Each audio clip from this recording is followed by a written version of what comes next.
Hey guys, what's up? We're back for another video. Hope you guys are doing well. Happy Saturday to everyone. It's getting dark. Let's get into our show because we do have one. We're going to run through a couple of topics. We're going to look at some interviews. We're going to talk about more Nazaya stuff. I hope you guys are not tired of that because you guys have asked me to continue to talk about it. So I will give you guys exactly what you're asking for. So everything said in the video is alleged in my opinion and its use of fair use and entertainments. Before we get into the Nazaya news, I do have some other news that I want to bring up as well. Okay. Hey guys, thanks for coming in. I see Maria Perry, Tara Copeland. Hi. Let's get into this right quick. Hey, Cupcake Mamas. Let's get into this. All right, so for those of you that may know, this is Krishan Rock's baby daddy, honey. His bunkie, his ex-bunkie, I think he's out now. He's speaking up on what's going on in jail with Blueface, okay? Blueface, it says a man claiming to be a former bunkie with Blueface says that Blueface, honey, was crying a lot in jail and refusing to leave his cell, and he wouldn't take showers. So he just was confined to his cell, child, sitting up in there, laid up on his bunk, crying, and I guess going through some type of depression, okay? Let's get into what he had to say. Inmates who did time with Blueface in LA County Jail. Let's hear what he had to say about Blueface. He was right here with him for like 8 months. He just went to prison last week on Thursday. He was over here all stressed, got crying on the phone and all that weird. But all that schoolyard now to pump him up. Like, hey, bro, you can't be letting motherfuckers get at you like that on the tear, like the blood getting at you sideways. Like, you better know what I'm saying. You better stand up for your rep. You feel me? You crippin', so you better bang your set. You feel me? So. But he was all stressed out, like, you feel me, homeboy wouldn't come out for showers, like, I don't know, he was just, like, on some, like, dirtbag shit. He, like, shaved his head, and then he went to prison, and, like, he had a bunch of pimples on his face, and, like, crust. I'm like, damn, bro, wash your face in the morning, gang. Like, come on, like, do the time. Don't let the time do you. Wow. So he's saying that Blueface went up in the jail, child. He didn't want to take no baths. He didn't want to wash his face. He just wanted to lay in the bed. He was crying, going through some type of state of depression while he was doing his time. He was like, look, man, you supposed to be in here cripping or whatever. Like, you supposed to be protected or whatever. You supposed to be that dude. Then you get in here and you, like, kind of bitching out almost. So, yeah, that's what one of his bunkies who was in the room with him. That had to be a very smelly room. If he was staying in his room constantly and didn't want to come out and take showers, that had to be very uncomfortable to be in the room with this person. But that is what's going on with Blueface. So prayers for him, child. I hear that he's got more time on top of the time that he got. So he was supposed to be getting out, I think, in July. I don't think it's going to be July that he gets out because I think it's been pushed back because he's had added time onto what he already had. So, ooh, child, it's going to be more days of no showers. Prayers to you, sir. Lordy, all right. Let's get into some more news. For those of you to know, the inauguration is coming up, Trump's inauguration, and they're looking for, well, they already have performers to perform at said event. But the problem is they're getting some kickback because they're saying that these people performing are kind of sort of selling out. Kind of like they tried to say with Chrisette Michele. Y'all remember they were saying the same thing about Chrisette Michele performing at the inauguration when she performed for Trump the last time, and they pretty much blackballed her in the industry. She caused some hell. She was talking about suicidal thoughts and you know, depression and, you know, all types of stuff where people were saying all kind of things about her performing, and people weren't, you know, respecting her as an artist and, you know, supporting her as an artist, buying her music much anymore. She lost a lot of money behind that because they gave her hell. Well, Keith Boykin says that Black artists like Snoop Dogg, Nelly, Rick Ross, Soulja Boy, they're all performing for Trump's inauguration. He's saying that it's a dishonor to the Black community. He says that this is not somebody that the Black people should be associated with and pretending to normalize. Now, if you guys remember, Snoop Dogg made some type of comment saying that anybody to get up there performing for Trump is on some coon shit. So now he's taking on the task of getting up there to perform for Trump for his inauguration or whatever, for, you know, these upcoming events for Trump. So I guess you a coon as well, Snoop. I don't know. Maybe the money was good enough. Maybe Trump was, writing a big enough check for you to sell your soul to the devil, because that's kind of what it is. Let's get into what Keith Boykin had to say.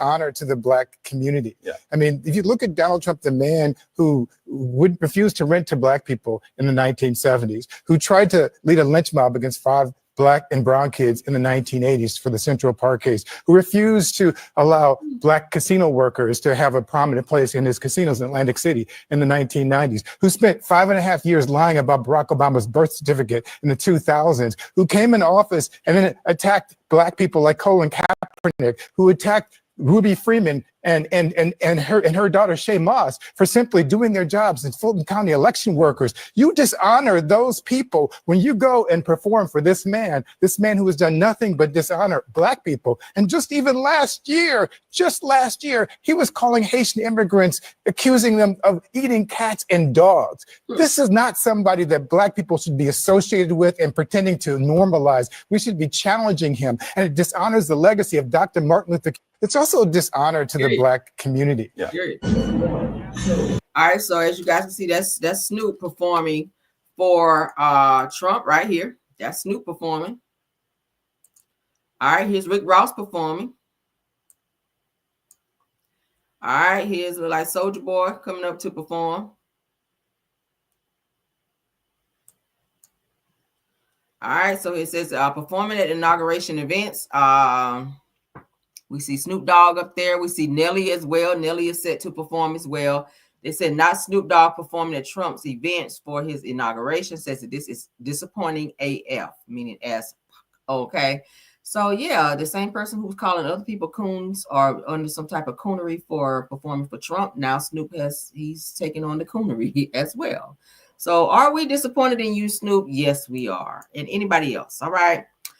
This says it new from a Finigo and Me says that rapper Nelly is set to perform at Trump's inaugural Liberty Ball on Monday night, according to sources familiar with the inauguration planning. So, yeah, I don't know about that. I think the same energy should be given like it was for Chrisette Michelle. She was trying to get a bag as well, and she tried to take her ass up there and sing, and a couple of forevers and all these other damn forevers, and they won't check up for her ass no more after that. That was like career suicide for her ass. And she's still trying to make a comeback from all of that. And now people like Nelly and Snoop Dogg and Rick Ross and Soulja Boy and all these other people can get up there and perform, and they're received when they do that. But then when it's Chrisette Michelle, people are like, why y'all didn't give why y'all didn't receive her getting up there doing it? If they gonna do it and y'all receive her, y'all gonna kind of stomp her down for doing it. But then when they get up there, it's like, oh hey, yeah, come on, y'all come on up here and perform. So it's given like y'all not giving the same energy. So I don't know. I feel like they shouldn't have done it because it does kind of give foolery, Let's move on, child. If they love it, child, if they like it, I guess I love it. I don't know. I ain't going to be watching that bullshit, but y'all can have it, child. All right, so let's continue. Get down off the screen here. All right, let's see.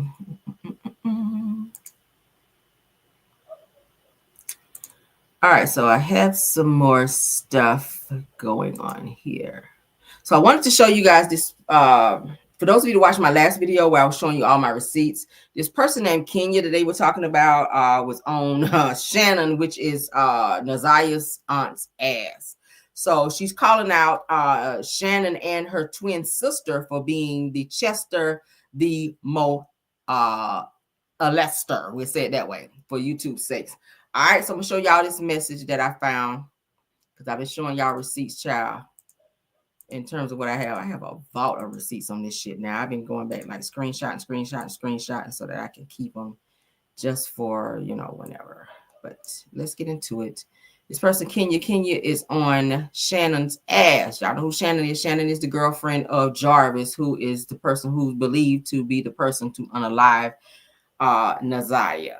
Okay, who was 13 years old. All right, so Kenya says that the twins, as I hear it, there is that they are the Chester, the Olester rather, among them, and it has been confirmed by someone else. So speak facts before running your mouth off. So she is snapping off on Shannon, okay? So as you guys can see down here, Shannon did a laughing emojis and a laughing emoji rather, and her sister, her twin sister, also did a laughing emoji. So they don't give a hot damn about people out here calling them Olesters and out here touching people and doing inappropriate bullshit. Because I told you guys, Sierra, which is a cousin of Naziah and the niece of Shannon and her twin sister, she has spoken out to say that she was definitely touched by Shannon and her twin sister, and she said that Shannon gave her a lackluster apology about what she did to her and how she damaged her. And I feel like Shannon was also probably touched and or done something too. The whole damn family is crazy and warped. But as you guys can see, that's what's going on with that. So we get ready to play some audio videos, some interviews here in a second, so you guys can hear some stuff going on. First, let's get into the balloon release for Naziah, because I told you guys I will share that as well. We have the balloon release. Shout out to Roxy, because Roxy is the one who put the balloon release together for her. All right, this is Roxy coming up on my screen. Shout out to her. This is the young lady that I reached out to. I'm still waiting to hear back from her. She is doing interviews, so hopefully she'll reach back. 7 Mile podcast. She sat down and did an interview with him. We probably look at a little bit of that as well. Sierra is on there. The niece is on there as well, talking about what she went through being touched and how the family kind of covered up that type of situation and how she doesn't even fool with that side of the family. She doesn't even take her kids around that side of the family because they got the touchy fingers. All right. They do stuff to people within the family and then cover it up. So let's get into the balloon release that Roxy has released. Shout out to Roxy.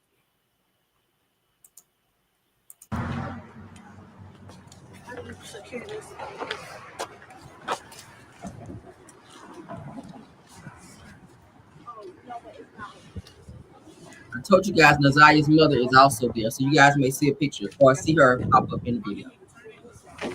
You know, turn it at the bottom. Yeah. What this Roxy, you do the social media first. Live right now.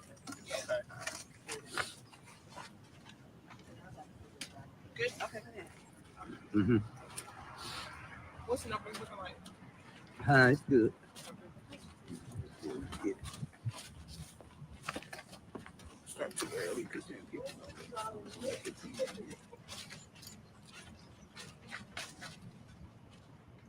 I'll wait till some more people get on there. Want to do an interview real quick? Okay. Are you going to be in the scene? I can do that. Okay. She got the news people out there and everything. She's doing it big. See, none of Naziah's family got together to do this. This is her cousin putting all this stuff together. So I applaud her for doing that. So she's keeping Naziah's memory alive, and she's going to the news. She's getting ready to do a podcast. She's taking up a GoFundMe for her. She's selling T-shirts for her honor. She's doing all of that, which she was doing way before the actual rapper came out. Skilla Boy, I think is his name, to say that he was going to pay for the entire memorial service for Naziah, because her family, I don't think they have the money for it like that. So he was doing that out of the kindness of his heart. So shout out to. And they've taken the sound out for some odd reason. Hopefully they come back. But this is her balloon release. This is the balloon release for Naziah. I don't know why there's no sound, because I have it on. Let's move forward a little bit. Not sure what's up with the sound. Let's go forward a little bit. That's so cute. She got all her pictures on there. What the hell going on with the sound now? Justice for Naziah, 365 days missing. We have a cake for her. I guess we'll be just looking at the damn pictures. Shit. What happened to the damn sound? This is getting on my nerves. I wonder if she knows the sound went out, because I wanted to hear what she had to say. Still no sound.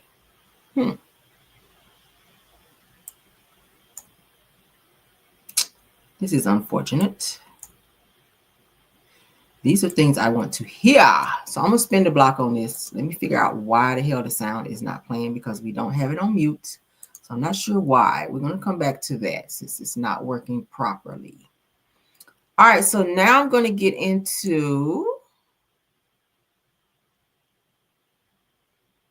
All right, so this is the video where I was telling you I was watching from. This is 7 Mile Podcast. I actually reached out to him today as well. So I'm reaching out to a lot of people.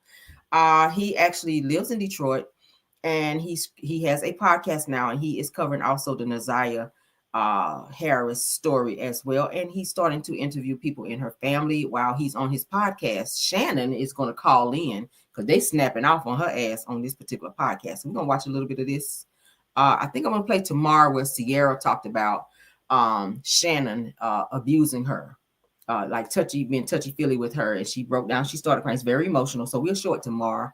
But I want to show this particular podcast where he has people calling in and giving their take on how they feel about the Naziah story. And Shannon is going to call in on this podcast. So let's watch it. Let's make it big. Shout out to 7 Mile Podcast. All right. Let's go. No problem. So yeah, we're gonna open up the call-in line, man. There's a couple of more people trying to call in while she was blowing off that steam, man. That needed to I think this lady will go anything, but Kenya need to go. I see a question in the comments that asks, why didn't you call the police in September? Why didn't I call the police in September? We're gonna back it up. We're gonna back it up. Yep. What difficulties with that? All right. Y'all bear with me. I'm sorry. You heard me? Shout out to 7 Mile Podcast. So we're gonna have the father call in, man. We were trying to get him video chatting in, but we having some technical issues. His phone was not Naziah's father is going to call in, so we're going to get to hear him talk as well. So Naziah's dad is going to call into this podcast. This was prior to his death, of course. Go ahead and let me give me 1 second. 1 second, Brody. 1 second. All right, can you hear me? Okay, something is He's having issues with his stuff. We'll get it. Yeah. Can you hear me? Yeah. All right. So we couldn't get you on the video chat, man. I really wanted to kind of talk face to face with you digitally, man, and had this conversation with you. But just first off, man, how are you doing tonight, man? I'm just, I'm frustrated, hurt, confused, just everything, and just trying to stay alive. That's about it. Trying to stay alive. Dig it. Now, when you spoke to me last night, you said that you had like no idea about what was going on in regards to the situation. So, what did you know, or what didn't you know, as far as what's going on? So, hold up. What my likes looking like? I know y'all lying. I know you. Okay, 169 people in the chat and only 71 likes. Can we get the likes up? That means that everybody coming in did not hit the like button. And it is free, guys. Let's please hit the like button so we can support the video. Okay. Please hit the like button, please. I am taking time away from my family where I could be doing something that I would like to do, but I am spending my time with you guys so that we can go through these topics and also keep you guys aware and abreast in terms of what's going on with this Naziah story as well. So, guys, can y'all please hit the like button? Mars, can you tell me what the likes are looking like? We have 184 watching as of now. What mods do we have in here? Do we have any mods in here? Where my mods at tonight?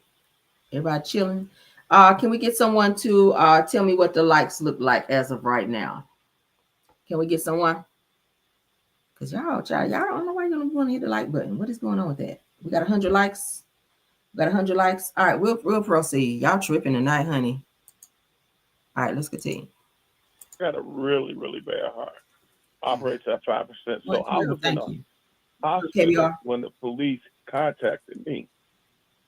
And so it took me by surprise. So they asked if they could give the grandmother the number. I'm like, yeah, because, we had lost contact. So they gave her the number. So I continued talking to the police.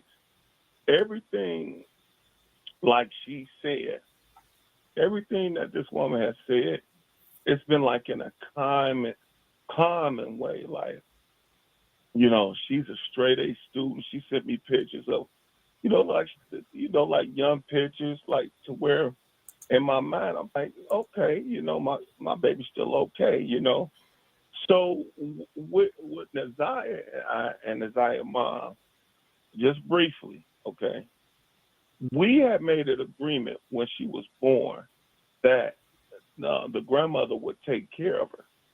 Now, the grandmother needed full rights to be able to provide full care, So we both signed over our rights to the grandmother. I put myself on child support. Now, once you did that, I put myself on child support. I was still going over their birthdays, taking clothes, everything. When I had this procedure done to my heart, I didn't have a phone for a while because I was in the hospital. They put a defibrillator pacemaker in. I had to go to rehab to work, so I lost contact. When I got out of there, they had moved, so I couldn't get in contact with them. Now, forward 3 or 4, maybe 5 years later to now, however much time that was, now my daughter's missing, and that's when the police came down. Okay, so that's briefly. Okay. Now, I want to say, without, I don't mean no disrespect by it, but like, without getting into too much your business, your personal business, I guess as deep as you want to go, why was it that you felt like you needed to give your rights up to her as opposed to raising her yourself if you knew that the mother was in whatever condition that she was in where she couldn't take care of her? Why didn't you take her? All right. So, I made a decision, for one, without my wife knowing. See, I'm married, so I made a decision without my wife knowing, and her name is Chantel. Tail knew my position where I was in because we had worked together, and we had told the grandmother, the situation. So, and I know people are gonna go ham or whatever, but I tried to be as responsible as my mind at that time could take. And I didn't run. I ain't, everybody want to say something. Go get them other guys that ain't taking care of this and ain't taking care of that. I took care of it. So, it was only because at that time, in my mind, I was trying to protect my wife's feelings without her even knowing. So when you say you made a decision without your wife knowing, the decision was to give up custody of your daughter, or what was the decision? To sign the rights over so the grandmother can do full, so she'll be able to provide anything that she needed as far as funding, state, whatever she might need. So you made that decision without your wife. So do you feel like had you told your wife the situation, she would have what? Maybe convinced you to take her, or convinced you to do what you did? You know what? Now, when all this happened just now, I even apologized to my wife because I took away my wife's ability to, have her own feelings for the situation, and I knew that, and I had to have that conversation again with my wife. Now, had I not done what I done, I know for sure this situation wouldn't have happened. And it's tearing me apart because she would have had the 2 homes to go to and come to, and a lot of stuff. But my background growing up, it wasn't. I mean, I think it's still. You got to understand, everybody don't make right decisions. Everybody just hear the story. Oh, he should have done this. I'm pretty sure you should have done some things too. Now, I'm just being upfront and truthful about what happened at that time. That's all I'm doing. You know, and I want to, if somebody want to ask, fine, but I still don't want to get away from me putting the information out here that I do know. Okay, right. You know, for the main reason we're here. Yeah, most definitely. But I mean, that was. I do think people deserve a background. Like, where's this guy been? Or what's and that's what that's what I wanted to ask you. Like, who are you? You know what I mean? Because a lot of people it seem to be forming an opinion, not knowing whatever the situation may be. So I was just trying to give you a platform to speak your piece and say what you had to say as far as how you felt about the situation, and as well as about what you know, as far as going on, as far as I guess the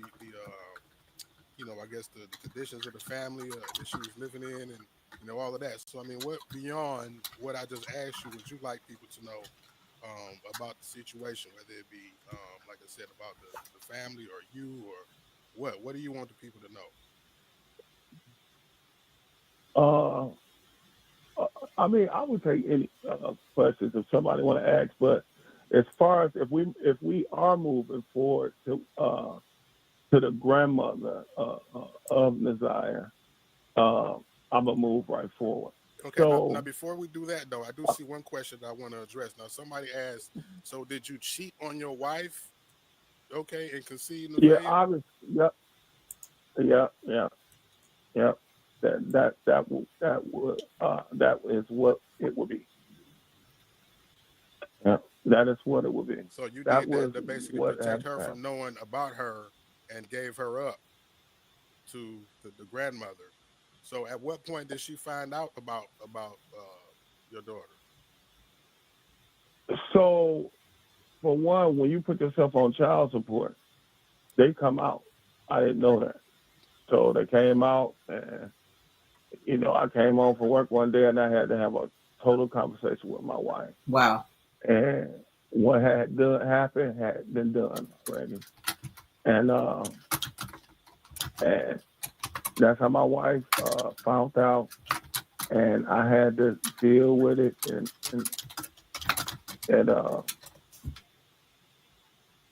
I had to deal with it. So now, one thing that was in the back of my mind, as I was learning the history from some of the family of Lady, I guess that's her name, that's what y'all call her or whatnot. And her history. I call it Chantel. Okay, Chantel. I call it Taylor Chantel. Yeah. Chantel. Lady. I didn't know. I couldn't remember her first name. Like what was she like when you were with her? If you could give us a window into that. We worked together. We redid homes, and she was really good at painting, drywall, and things like that. So I don't know if I was arguing at home or and I used to drink heavily, smoke weed and drink all day back then, and was probably led to some of my conditions. So intoxicated, she was like a real cool person, like to work with, and I guess, under influence, one thing led to another, and the situation had happened. But Chantel was dibbling, dabbling with drugs back then. I believe it was like coke. I think it was cocaine. She didn't do no pipes. I think it was just cocaine. But did you ever use it with her? Moving back. You ever used it with her? Oh no, I don't. No, okay. No, I don't. No, I ain't even that type of cat. So, and Chantel was, bisexual. So, it was kind of almost like a party lifestyle. You know what I'm saying? So, and that's what it was. Now, as far as when I talk to the grandmother, this situation has gotten a lot worse. Now, Chantel, Chantel had a son before Naziah. You see what I'm saying? Exactly. So, I think, and you know what? From the podcast, I don't know if I heard right, but Chantel might even be adopted to to her mother. I don't even know. You know, now these are things that I did not know. I just did not know. You know, so, and then the other two kids, they like, because they said they all ran away when they were younger. You know, so this is what I'm saying. All this stuff, I didn't even know. It was no communication or relationship like that. You know, people make mistakes. People do things and they make mistakes, and you go on with your life. You know, and at that time, you do damage, and you have to learn and you grow, and you just have to keep going through life. And you know, that's basically, you know, and that's what it was. That's what it is. Okay, one more thing that was on my mind to ask you before you get into your comments about the grandmother or whatnot. Like, so since you cheated on your wife and had Nevaeh, and you kept that secret from her to protect her, once she find out, she didn't say bring the baby home. Like, what was that? That was never a conversation as far as after she found out. Yep, it was always a conversation. It was always a conversation. That was one of the main reasons I was taking bikes, clothes, whatever that baby wanted over there. And that's, you know. That's the reason why you was taking things over there, because y'all was having conversations about bringing her. We were trying, so to get, you know, to still be in the baby's life. Okay, you still know, be involved. when you make a decision, you just can't just automatically change it. Like, no, right. Yeah, you just don't do that. So you show you could be there, and you show you could be responsible, and that's what I was doing. I was showing I could be responsible. I kept up my child support payments. To this day, they're still going, and so and that's what it is. My wife is a very supportive person, you know, and it's nothing that it was nothing on her. None of this is on my wife at all. She's a beautiful, supporting person, and that's what it is about her, you know. Dig it. Okay, so I guess with that being said, you can go forward with whatever the details is that you want to share about the family or the grandmother, the situation, or your whole view of this situation right now. Okay, so it's like when I was in the hospital and she was cueing me in on everything, she was telling me like the baby never ran away. This has never happened before, you know, and she was seen running with some kids. So, we're going to find her and we're going to bring her home. And, now my family's asking like, well, are they going to do a police conference? And I'm like, well, Mama said they were going to do a police conference. They're trying to schedule. It's going to be on this day. Now, mind you, this is like around the 9th or whatever. I believe it was the 9th. When we was having these conversations. And I'm like, okay, so it was just kept on like, we were going to do this. We're going to do this. She even said Chantel came down from Ohio to help pass out flyers. And when she had gotten there, I said, we were talking. I said, well, how's Tail doing?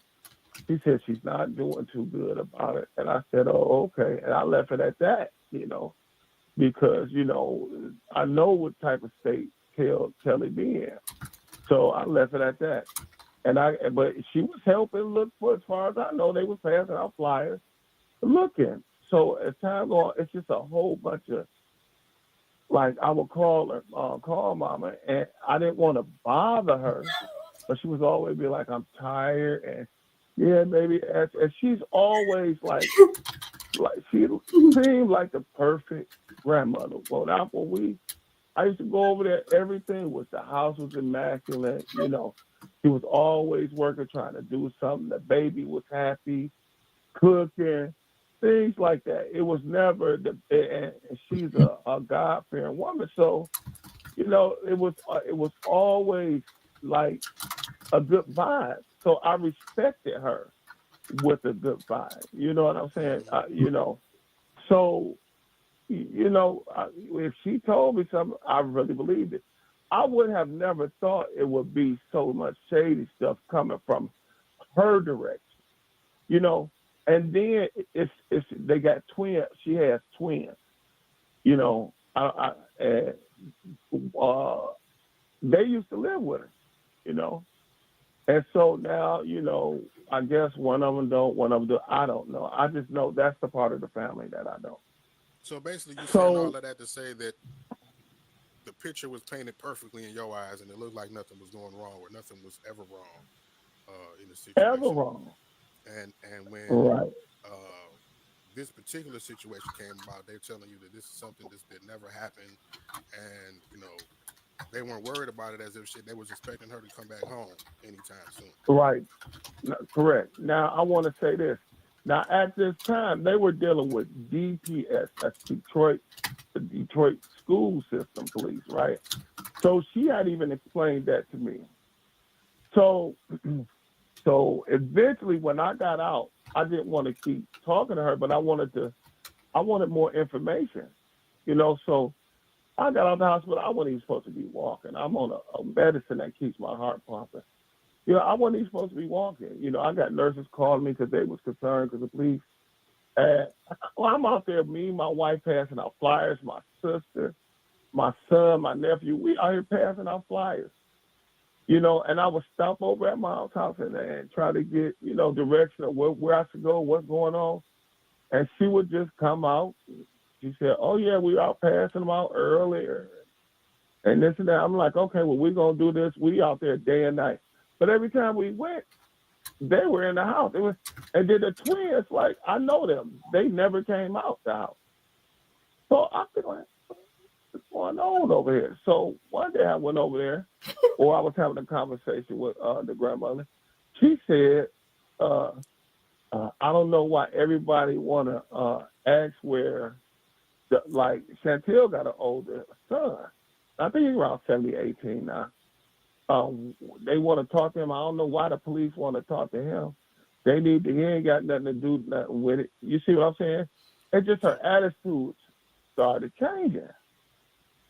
Okay, so now you're saying that, right? Basically, you're saying all of that to say that, you notice red flags about certain situations, and you probe them and ask them about it, and they act suspiciously, I guess, to say, for lack of a better way to explain it. Right. Now, when we were trying, I said, Mama, and after a while, I'm like, Mama, we done put these flyers up. All the kids that we talking to, they're saying they know her, but they ain't seen her in 2 or 3 weeks. And I'm like, well, that's about when the thing happened. It ain't nobody seeing her, but Mama telling me they seeing her running up and down the street. And I'm trying to keep calm. Now, after we go through, and I'm going to jump right back, DP. He just said that while they're out passing out flyers, that they were asking like kids in the neighborhood when was the last time they saw Nazaria, and they're saying we haven't seen her in about 2 or 3 weeks. But then he's saying that the grandma was saying that they had just seen her days ago. So somebody's covering up something. Did y'all hear that? How is it that the kids that she hang with and go to school with saying that they haven't seen Nazaria in 2 to 3 weeks, but the grandma and the aunts and them were saying that they've seen her days ago? That's impossible. That means she ain't been to school. She ain't been around the neighborhood kids because she was hanging with them. So how is it that you saw her days ago and they ain't seen her in weeks? Somebody got something going on. That don't sound right now. I'm sorry. Procedure and protocol on how they do things. If it's a runaway, I think they treat the situation different than a missing person. I don't know. Now that all this came out, I think she was reported as a runaway. And I think that was set up like that. I really do. I really do think it was set up like a runaway for time purposes. And I'm simply saying that because I asked Grandma, I said, now look, Ma, I just want to ask a few more questions. Let me tell you this. Now, we was talking, and she had told me the summertime, oh, yeah, she's a straight A student. She even went to the summer school classes and everything. So they had said that I pulled up, a guy was at the school in the pickup truck. And Naziah had went out there to the pickup truck. And the principal had supposedly went out there and said, who were you talking to who was that? Naziah turned around and said, this is my dad. So the lady was like, yo, dad. So when she started walking towards her, they said the guy pulled off. So the Naziah came back in. So I said, well, Ma, I didn't know where y'all lived at. She was like, yeah, because we moved. I said, well, ain't nobody called me. She was like, well, we tried to call, the number didn't go through. I said, Mama, I was in the hospital so long, I don't even know where that phone was. I said, so, and if anything, what happened, I will call you. She was like, I know, you're very respectful. So I'm not thinking of the conversation. So we still talking. I said, well, what did she say? She said she asked her, who was that? She said, she looked at her and said, that's my daddy, Anna. And she was like, that is not your dad. And this, that. So I think she said she started crying or whatever. And she said, we'll deal with this later. Wow. So I'm like, okay.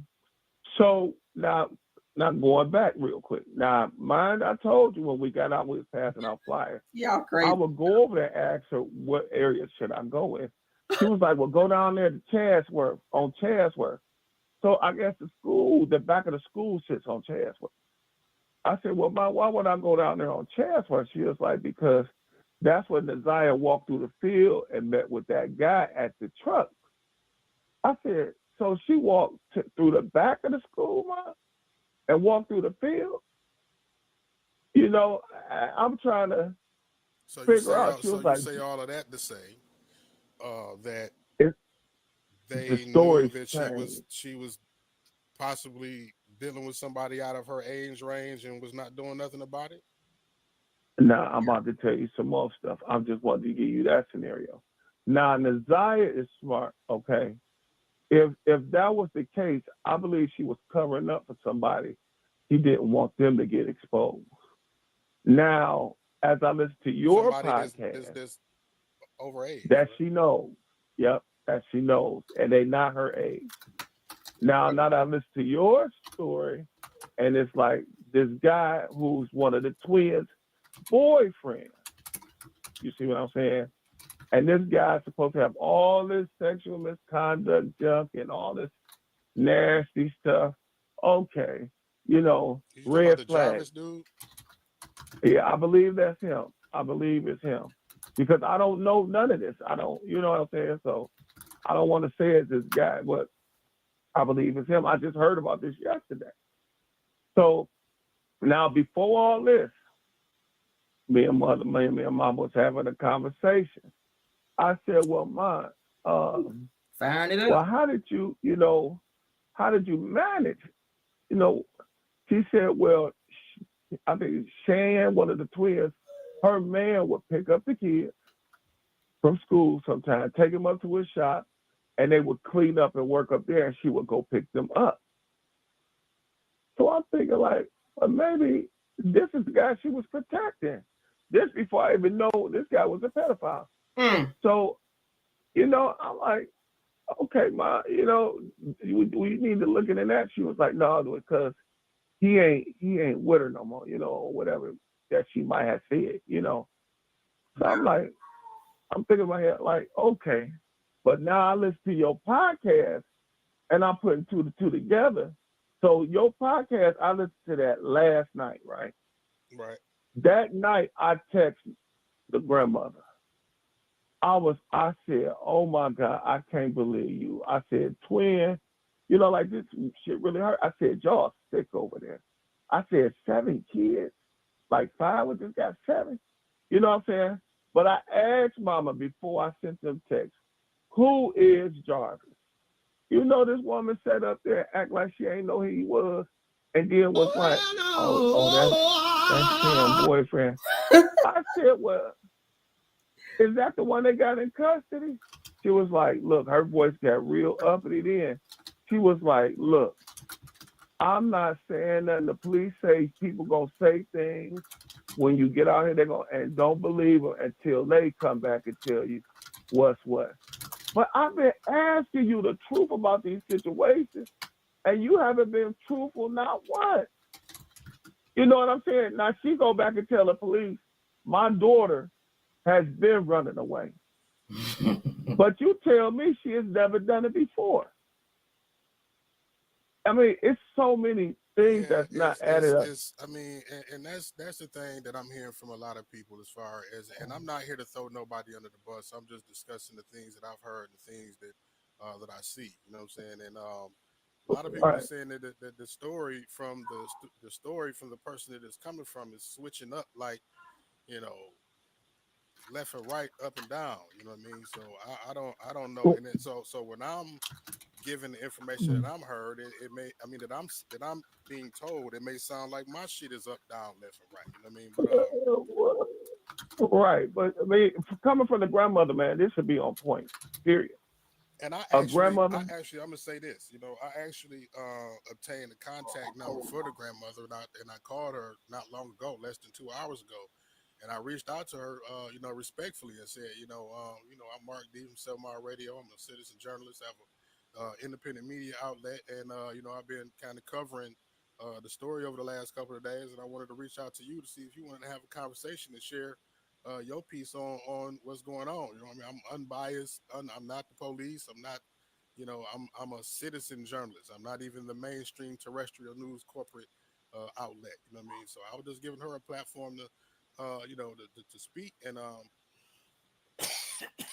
to me personally, she sounded a little, I don't know if it was worried, disgruntled, or whatnot, but she declined my offer to speak and got off the phone real quick.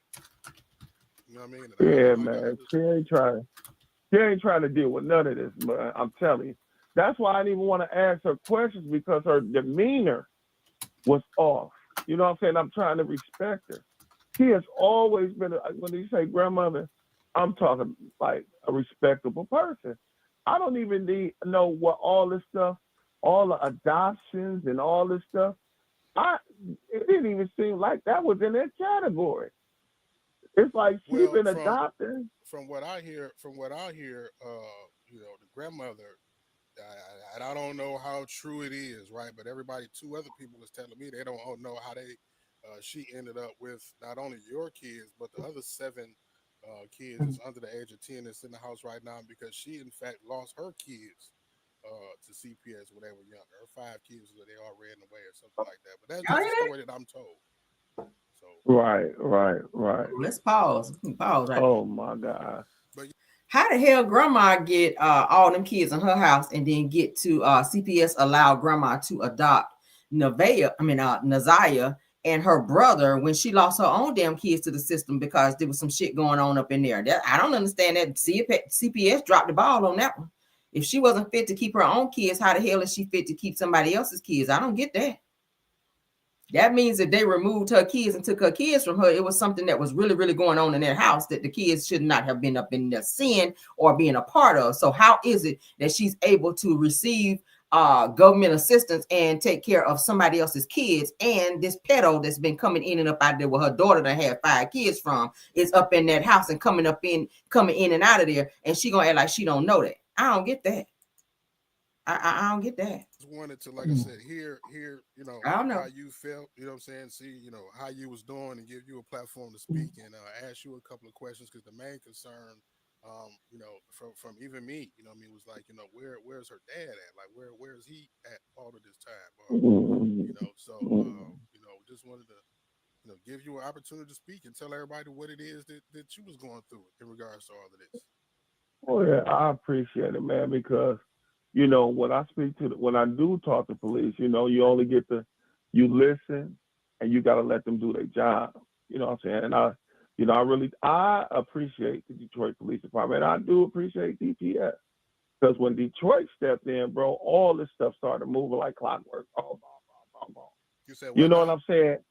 When Detroit Police got the case, everything started moving like clockwork. I want to get like Tamara, that police commissioner. She has been overly outstanding. Eric from the 300, my sister Kelly Stein, she has been networking, doing things, and I appreciate it. I mean, I'm talking about Eric called me from the 300, called me at night. We got to talking. He said, hold on, We talking to the deputy chiefs trying to get answers through. I didn't even know they worked that night like that, you know. So, and I really do appreciate it. And I really do think if it wasn't misled, I think a lot of stuff could have been done a lot faster. I really do think the whole situation was misled, like she was a runaway. You know, and to cover up some real sick stuff that was already going on over in that house. Yep, I believe that. Yeah, that's kind of up the lane that you know, somebody else said. You know what I mean? As far as same thing that they said, man. So,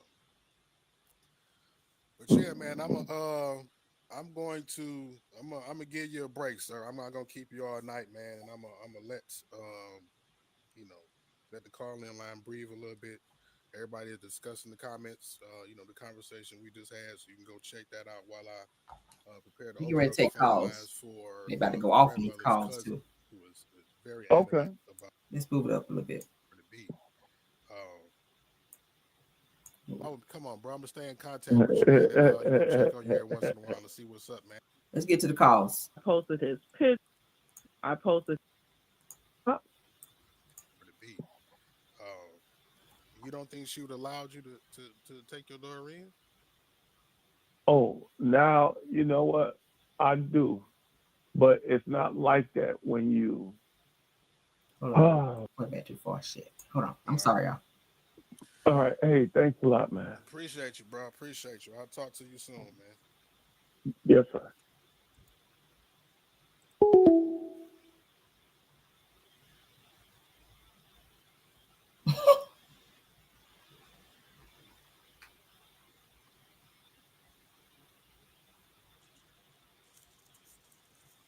Roll it on up, honey. Come on. Child. He rolling up, child. They about to get into the calls, though. All right, let me move ahead a little bit. First and most, I want to say I don't mean no disrespect to my family, and let alone the person that's in custody family, because he has more. He's got what, 20 children out there. So I don't mean no disrespect to them, because I know they're listening as well, right? Hold up. What I will. Now, I know they said that Jarvis had like 13 kids, but this lady here saying that he got about 20 kids out there. Now, Jarvis ain't but 41 years old. Hold on, let me go back just a little bit. Child.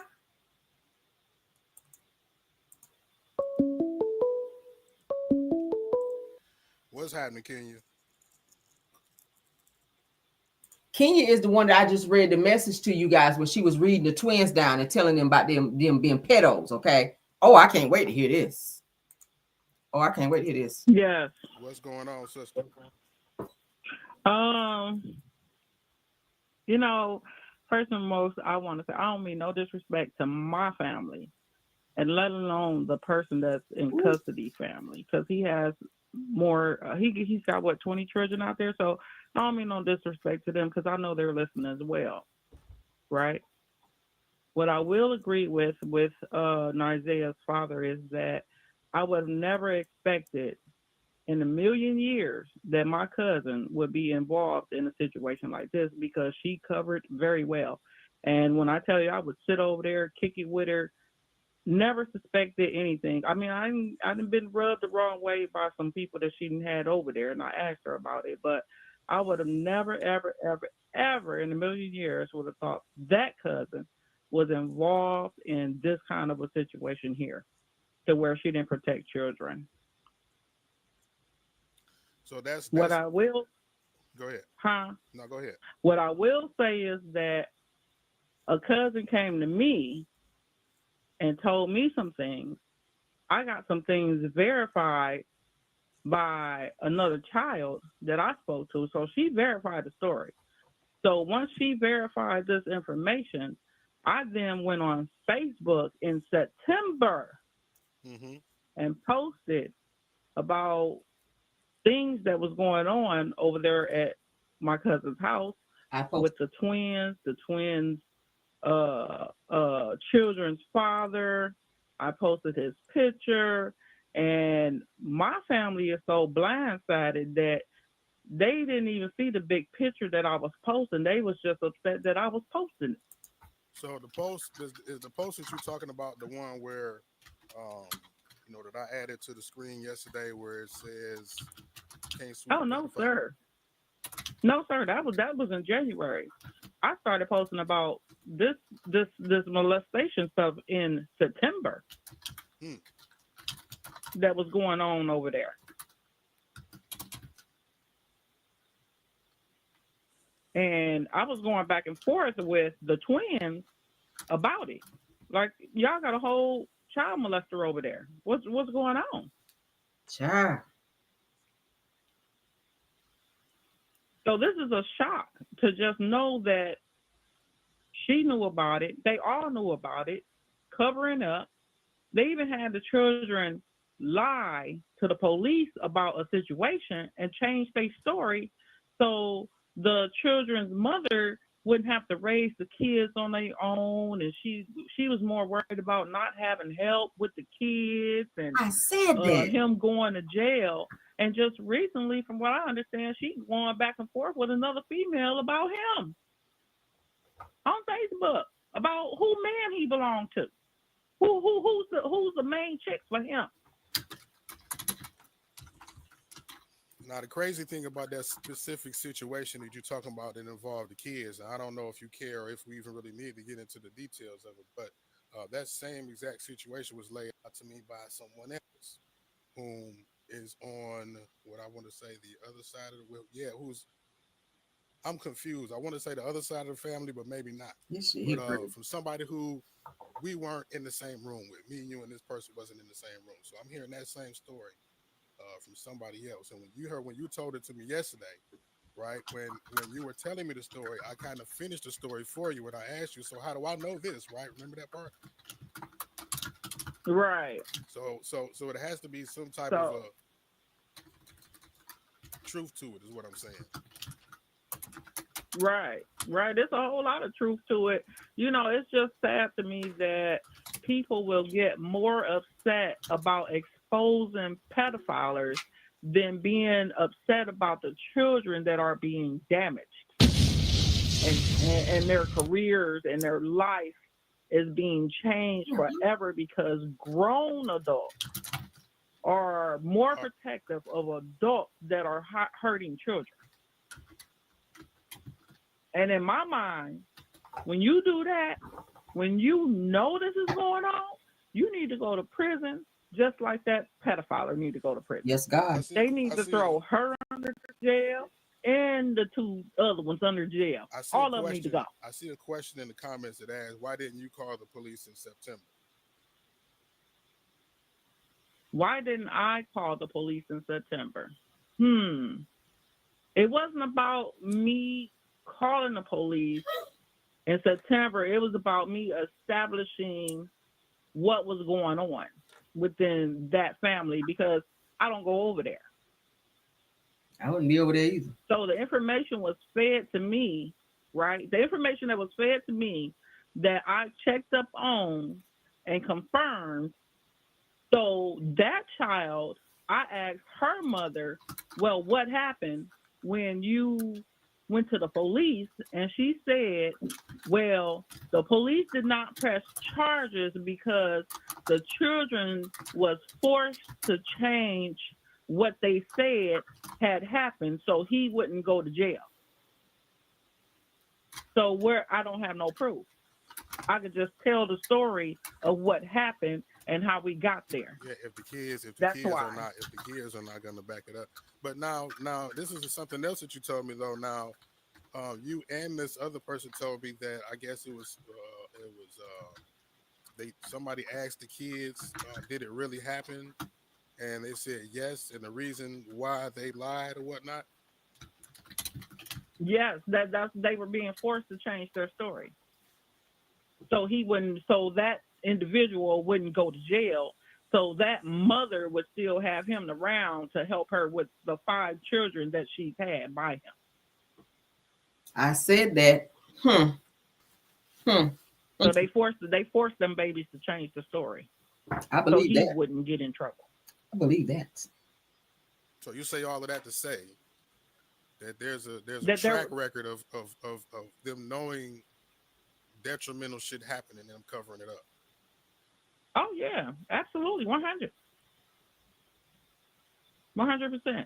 When that little girl, my little cousin, confirmed what had happened with that grown man.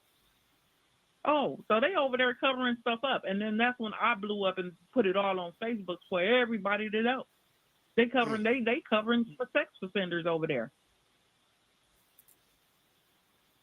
Because they were So experts. that's why I didn't go to the police, because if my cousin took her daughter to the police station and told them, and they said, well, man, we can't do nothing because these kids are saying it didn't happen.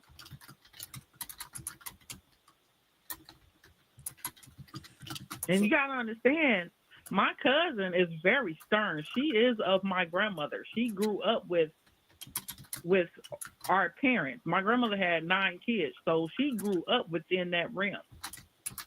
And she was one of them ironclad grandmothers. So some of my cousin's tactics come from her.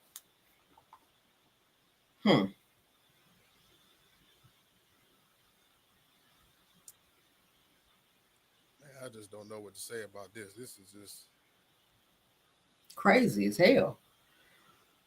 It's a mess. It really is. This could have been prevented. If you was to take a shot in the dark, right, and you was to, have your theory on where she is right now, or what happened to her, what is your theory, and what does your heart tell you happened? Ooh wee. I don't know if I really want to answer that right now, because I want the best for Isaiah. I want her to be alive. I want her to be well. But they had time enough to do whatever they needed to do. If they did do something, they had time to figure out what to do. They had that time. So I don't want to put that on my little cousin that she's not here any longer. But it seems that way. And it seems that they had enough time to do whatever they needed to do, and now she's gone. You know what I mean? Yep. So for my family's sake, for my bloodline, I love all my peoples, but this right here could have been prevented if everybody would have opened their eyes, because a lot of my family members are still sleeping. Their eyes are not open at all. This situation didn't have to happen. But now that it has happened, maybe this will have other families rethinking how they are handling pedophiles, child molestation. Maybe this is what needed to be. Maybe this is what needed to happen to bring more awareness to our children being hurt by grown men and mothers and aunties hiding it and thinking it's okay, because it is not okay. It's not okay to keep passing this trauma down and down and down. It's not okay. It's not okay. This could have been prevented. Yeah, it absolutely could have been prevented. I mean, just like every other situation that we see like this on the news, you know what I mean? And just like I said, yesterday to you, unfortunately, we all know that this is, I want to say probably not going to be the last, but we know it's not going to be the last one. You know what I mean? And people got to wake up. And part of the whole point of me being so involved in this, because I see the importance of exposing the corruption or the neglect in the system in regard to CPS, or even the family system, the family structure. We know there's so many things going on, and not in everybody's family, right? Now, they know it doesn't happen in everybody's family, but we know in a lot of people's families, there's that uncle or that cousin or whatever, whoever, sometimes that auntie, right, that that has inappropriate behavior around the kids. Yeah. Keep the kids from around when Uncle Johnny come over type shit. You know what I mean? So as opposed to sweeping this stuff under the rug, right? We need to be proactive as opposed to reactive and wait until tragedies happen and try to run around like chickens with our heads cut off, trying to This is figure so out what crazy. I happened and can't. why it Oof. happened and what we can do to prevent it when we all know and see the red flags in the beginning, and we give people or give situations the benefit of the doubt as opposed to the consequence of the doubt. You know what I mean? And we end up suffering the consequences like we are right now. Yeah. So that Yeah. was the whole point of me, like I said, just kind of involving my platform in this because I just seen a need, you know what I'm saying? Just like any other time where I see a void, I try to fill it. So this is just, I feel like it was a need. This conversation was needed. Move it forward a little bit, y'all. I'm sorry. CPS and the police. Ooh, hold on. Whatever the case may be, you know what I'm saying? We need to get some resolve to this situation. And, I hope, like you said, that she's somewhere safe and turn up because, it's crazy out here. No teenage girl need to be out here with people that it's not her family and mean her no good. You know what I'm saying? So, Well, Vic, only anything else you want to say? her own family didn't even save her. So Mm-hmm. her own family didn't even save her. Her own immediate family didn't even save her. They let it happen. It's their fault, and they need to go down the drain just like anybody else. And we family, but it is what it is. So to all them people out there that's praying for Nazia, I thank you. For all y'all that's praying and hoping that she be safe, I thank you. And for those that don't understand what's really going on, I hope you wake up because it can happen to your loved one. It can happen to your family member. And if it is happening to your family member, be that black sheep. Speak up because I don't care about none of my family not liking me because I speak up on things that need to be spoke up on. I'm not scared to say nothing. So if you continue to be scared and not speak up, things will happen and they will continue. But somebody got to break that chain. Somebody got to stop it.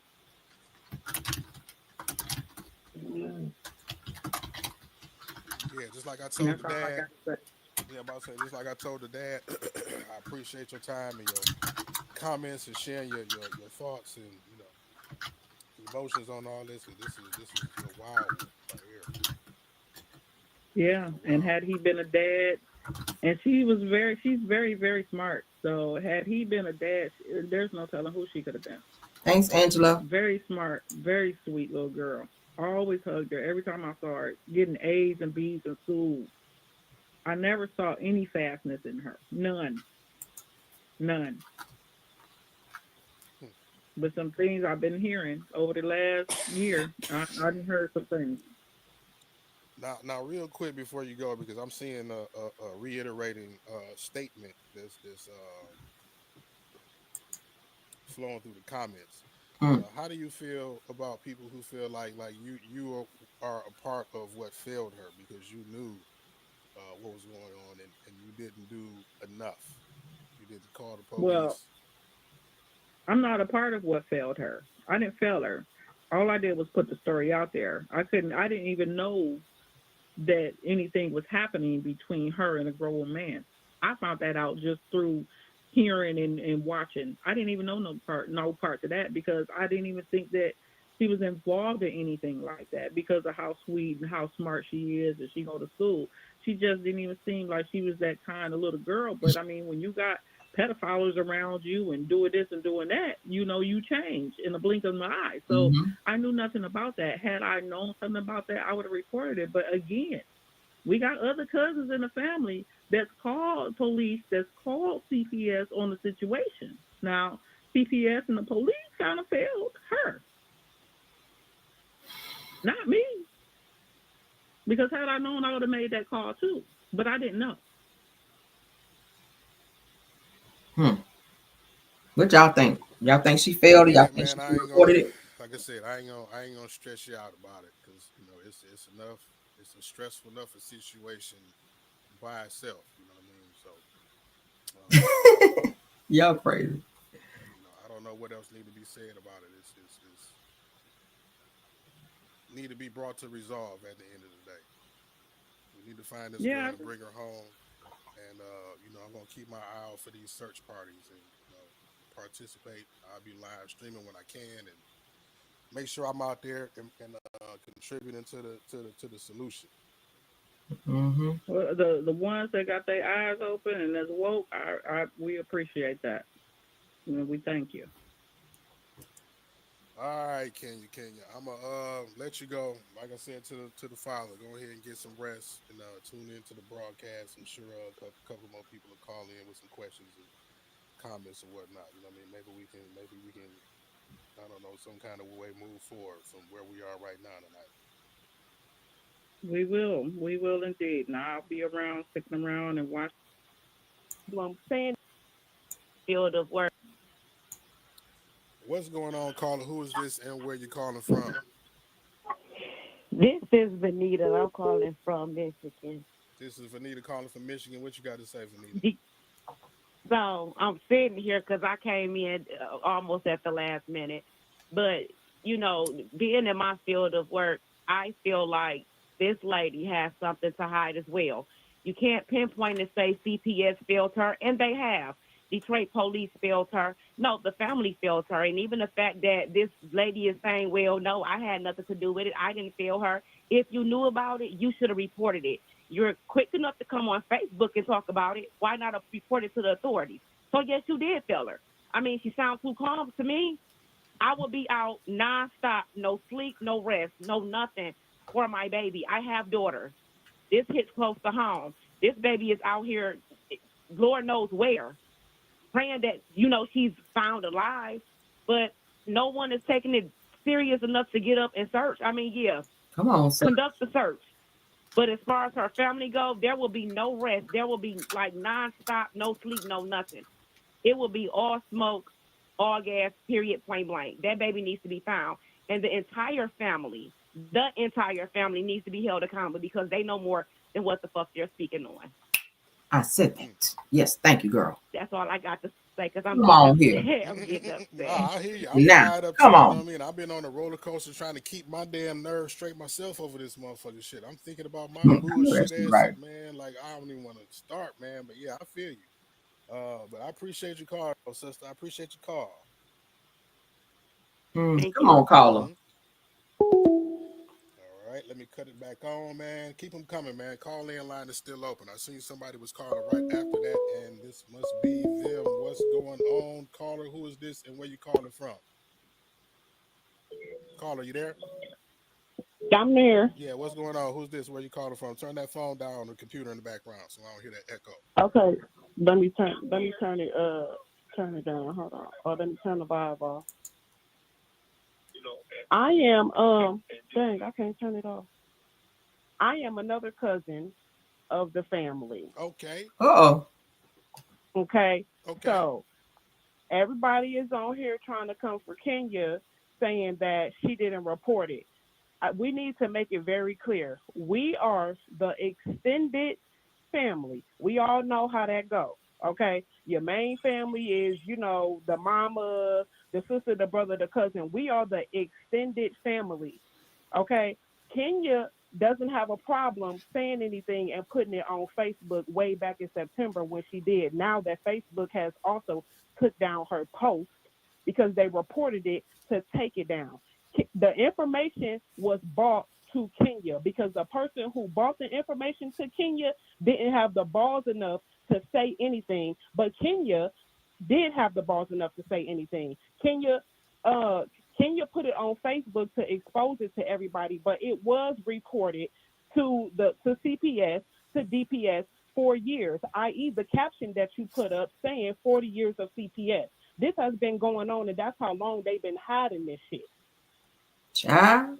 So it has been reported to CPS. It has been reported to DPS by several people that it has happened to in the family and who knows about it. But she hid the shit so well that we wouldn't even have known. It's several people that's been around them, and like the daddy said, she presented herself to be a God-fearing woman to where you wouldn't have known any fucking thing. Child. You know why this resonates with me, and I'm just gonna touch on my situation just so we can relate. And I'm not trying to make it about me in no way, form, or fashion. But I just had a newborn son, to whom with a woman who I just found out has 10 plus CPS investigations. Damn. Right. So why the fuck am And I you struggling so had hard to no get my idea. motherfucking son and shit? You know what I mean? So Yeah, so everybody's That's saying how wild. come Kenya didn't say nothing? Kenya put it up on Facebook. She put his information on there that he was a sexual pedophile, registered active pedophile. She put on there when he got arrested that he got Shannon pregnant, that she got 5 kids by right now as we speak. And all of that. It has been reported. But when we around, the extended family is around, she covers that shit up. You would never think it. So it's been reported. It was reported by the person. People create a whole nother Yeah. person and present like the people got it's beyond a mask. People have a whole bodysuit. Right, but this is the thing. The person that's coming to Kenya about it is the one that needs to speak up, because Kenya has been the one that's getting the backlash behind it.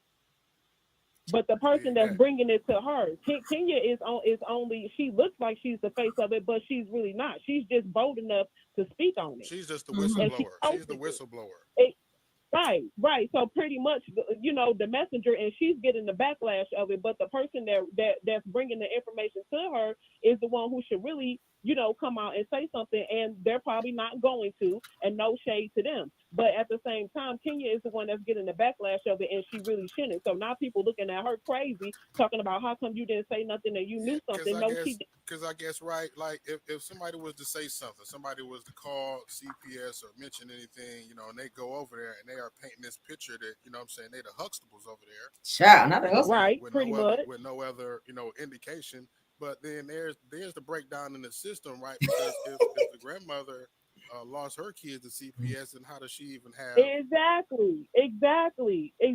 We had a brand new cousin that was in foster care that got found. She took her daughter over there for the first time. And her daughter came back and told her mama that the pedophile man that everybody is talking about approached her and told her and asked this little girl, I think she 11, 12, 13, somewhere around there, asked her to perform fellatio on him. And she went back. That was her first time going over there. That was reported. What did CPS do? Nothing. What did DPS do? Nothing. This shit has been reported. So the focal point of this is really to break down in the system, right? Because the family tried, because here's my thing, like I'm a testament to this, and this is the reason why some of this hit so home with me, because I'm doing the same thing with no results, or I'm saying, relying on the system, with somebody who painted themselves to be something completely different than exactly. We're supposed to be able to rely on them. What the fuck we paying y'all taxes for? Y'all ain't even doing y'all goddamn job. But everybody want to jump on her, which is pissing me off, because the person that's bringing the information to her need to go ahead and lay the shit on the floor and stop using Kenya to get the goddamn backlash of it all. She just put it out there because nobody else wanted to step up to the plate and say nothing about it. But she did. But it's been reported to CPS and DPS, and they ain't did shit about it at all. But now that Naziah is coming up missing, now shit hitting the fan. Now everybody want to scurry around. Come on. And try and give Kenya the backlash of it and say, oh, you knew. No, she didn't know. Because if she was balls enough to put that shit on Facebook and address Annette by name, if she would have known, she probably would have whooped her goddamn ass right then and there and took all them kids up out that house if she would have known. Because that's just how she get down, straight up. Come on here. She wouldn't allow no shit like that to happen. Not that one. Ooh, she would have had a whole goddamn squad over there. So she did not know, but she did what she found out from somebody else who is the source that's reporting shit, knew and know a whole lot more. That's who coming to her. So y'all, right? You came in the door waving the flag of, hey, we are the extended family. Yeah. Right? So there are people that that are in the immediate family that are secretly giving us, right, Yes, through the the Underground people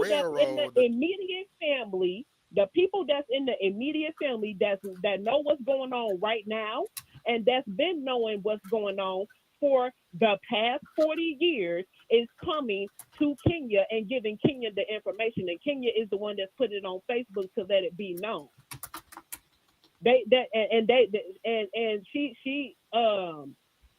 She is talking to them. Now, I don't know if the police has contacted her or not. Probably not, because she don't necessarily have no, evidence to give on them. It's just what she's hearing from the immediate family source. My mama, well, that's out. She just putting it out to everybody else in the family because don't nobody else in the family know about it. That's why she putting it on Facebook, to make it aware. Hey, this is what's going on. Sure. Right. Well, so people is looking at it like she's like right, Facebook like as she the one that right, exactly. Like she ain't saying nothing, but she's the one to speak up and put it out there. She don't know that none of this shit is going on. They coming to her and having her get the backlash of it all, because they the one motherfuckers that's hiding behind the curtain. Because they know that she don't give a damn about what nobody got to say. And she getting the backlash of it because they don't want to speak up about it. But them, the ones that's in the immediate family, is the ones that's bringing it to her, and she bringing it to everybody else's attention, like how you are doing. Dig it. Bringing it to everybody else's attention. Child, come on, cousin. They might as well say, "Oh, well, Mark got something to do with it." They'll say your ass knows something, or you ain't saying nothing. You know what I'm saying? That's yeah. So that's what the scenario. Oh, that's funny to me. It's not that she knew what was going on and she ain't reported and she ain't called the police and all of that shit like that. She bringing awareness to the situation. She only seeing what's being brought to her and what she actually confirmed. That is funny. And she's telling them, you need to go to the police. We've been telling them, go to the police and say something. The victims that it's been happening to, aside from the Zaya, they don't want to go to the goddamn police because they that goddamn scared. We telling them this is the time. We have been telling them this is the time. It don't matter how long ago it happened to you. God. This is the time for you to come forth and say it. It don't matter how long ago it was. It don't matter if you was a child. It don't matter if you was an adult. If it happened to you by one of these people, by Annette, by Shannon, by Marquita, i.e. Shannon and Marquita are the twins. If they did something to you, this is the time for you to speak up and say it. It doesn't matter how long it's been. Speak up and say something. Come on. She calling names too. I like that. Come on here. Man, and then the rabbit hole gets deeper, man. What the fuck? Okay. Exactly. Come on. Yeah, man. That's what that is. Yeah, I guess you cleared that up pretty pretty nice. I had to. I couldn't take it. I couldn't take it no more. I could not on that one. Not on that one. I'm not gonna do it on that one. We need to hear from some more family, honey. Sorry. Dig that. Well, I appreciate your clarification and your validation in the situation. What you say your name was? V? Something with a V. Roxy. Oh no, you Roxy. That was the last caller. Well, yeah. Yep. We gonna keep it moving. Roxy is the one I reached out to. I need to talk to you, Roxy. I already sent her a message, y'all. Roxy is the one who started the GoFundMe for Nazaya. She also did a balloon release. Roxy was the one that we were just looking at on the video prior to this one. So shout out to Roxy. She was speaking facts and she gave names, baby. Come on, Roxy. You doing the Lord's work out here, sis. Okay. Chiming in on tonight. Come on, Roxy. Thank you. Mm-hmm. Man, this one hell of a story, ain't it, y'all? 313-723-0481. The call-in line is right there on the bottom right-hand corner of your screen, man. Call and let me know how you feel about this one, or if any of the family members from either side,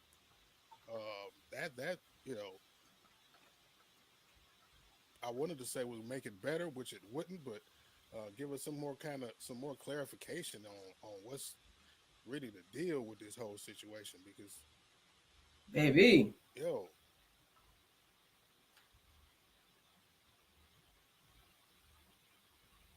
Shay said she ain't cleared up, but it didn't sound good.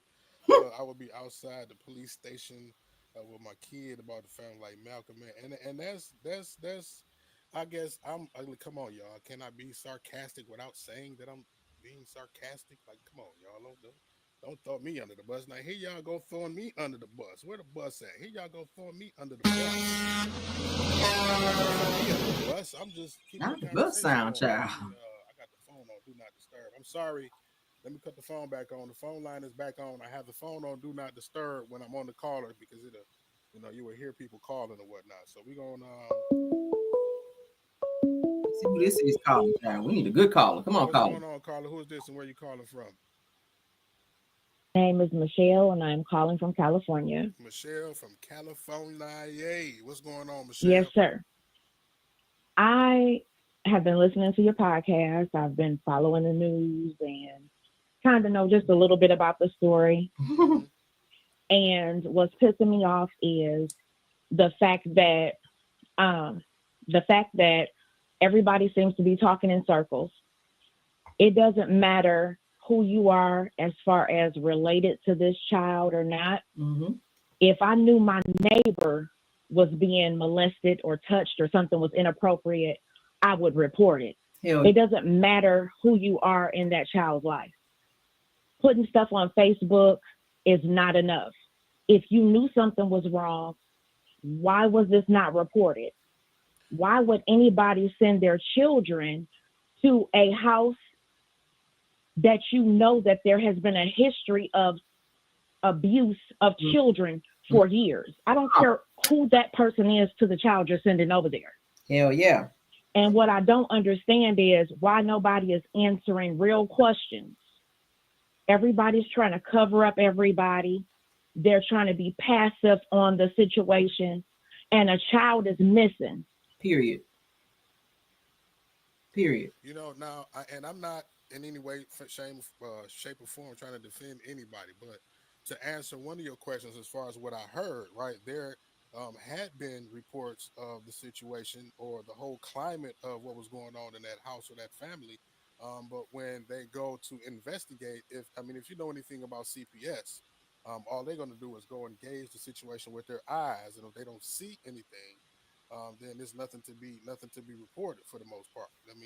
How far could the situation could have been resolved if they are presenting one thing and sweeping all of the dirt under the rug?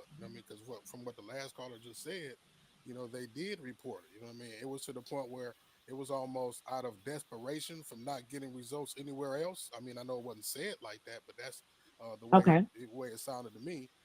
After making the reports that they wasn't getting results today, you know what? I'm going to take to Facebook and make notice, so the whole family and everybody else knows about this. You know what I mean? So just to I guess raise awareness. Have the same conversation she was just having, to raise awareness about it, no different than we are right now, to put it on a bigger stage. You know what I mean? Basically, but and I understand 100% everybody's frustration with this, because it's like all of us are.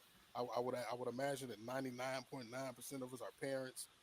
All of us, our parents probably have had of kids that age, if not have they have been that age. So it hit home with us, you know what I mean? So we were just imagining what we would do in that situation, when at the same time, not even being able to fathom the climate of this family, right?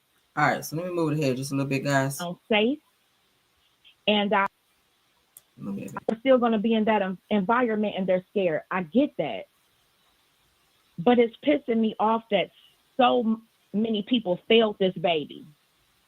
It's an injustice to this baby, and not just this baby, but all of the children that may have been around there, because if something possibly happened to her, I think one of the callers said one of the young ladies has 5 children. What stopped him from touching them or other children? You see what I'm saying? Nothing. I'm just going to share one of the details of the situation they talked about. Like, as far as when you just said that, right? Nothing stopped him, because he actually solicited one of his own children, from what I understand. Mm-hmm. He did. And it's crazy. Like, how can you be that hard up, so to say, for a man to have a man like that around your children? And then with this history of certain people, kids being taken, certain people, kids running away, you know, all this, you know, these sexual predators that's around these children, I feel like this. All of the parties involved need to be dealt with. Period. And I'll say that, and you know, I won't elaborate on the dealt with part, but this is a damn shame. Period. It really is. It's sad. I hope this baby is found safe. And I hope that everybody involved is dealt with. Well, I appreciate your call, sister from California. And I can Thank feel you your so much. passion in your voice on this one. You all have a good evening. You too, sister.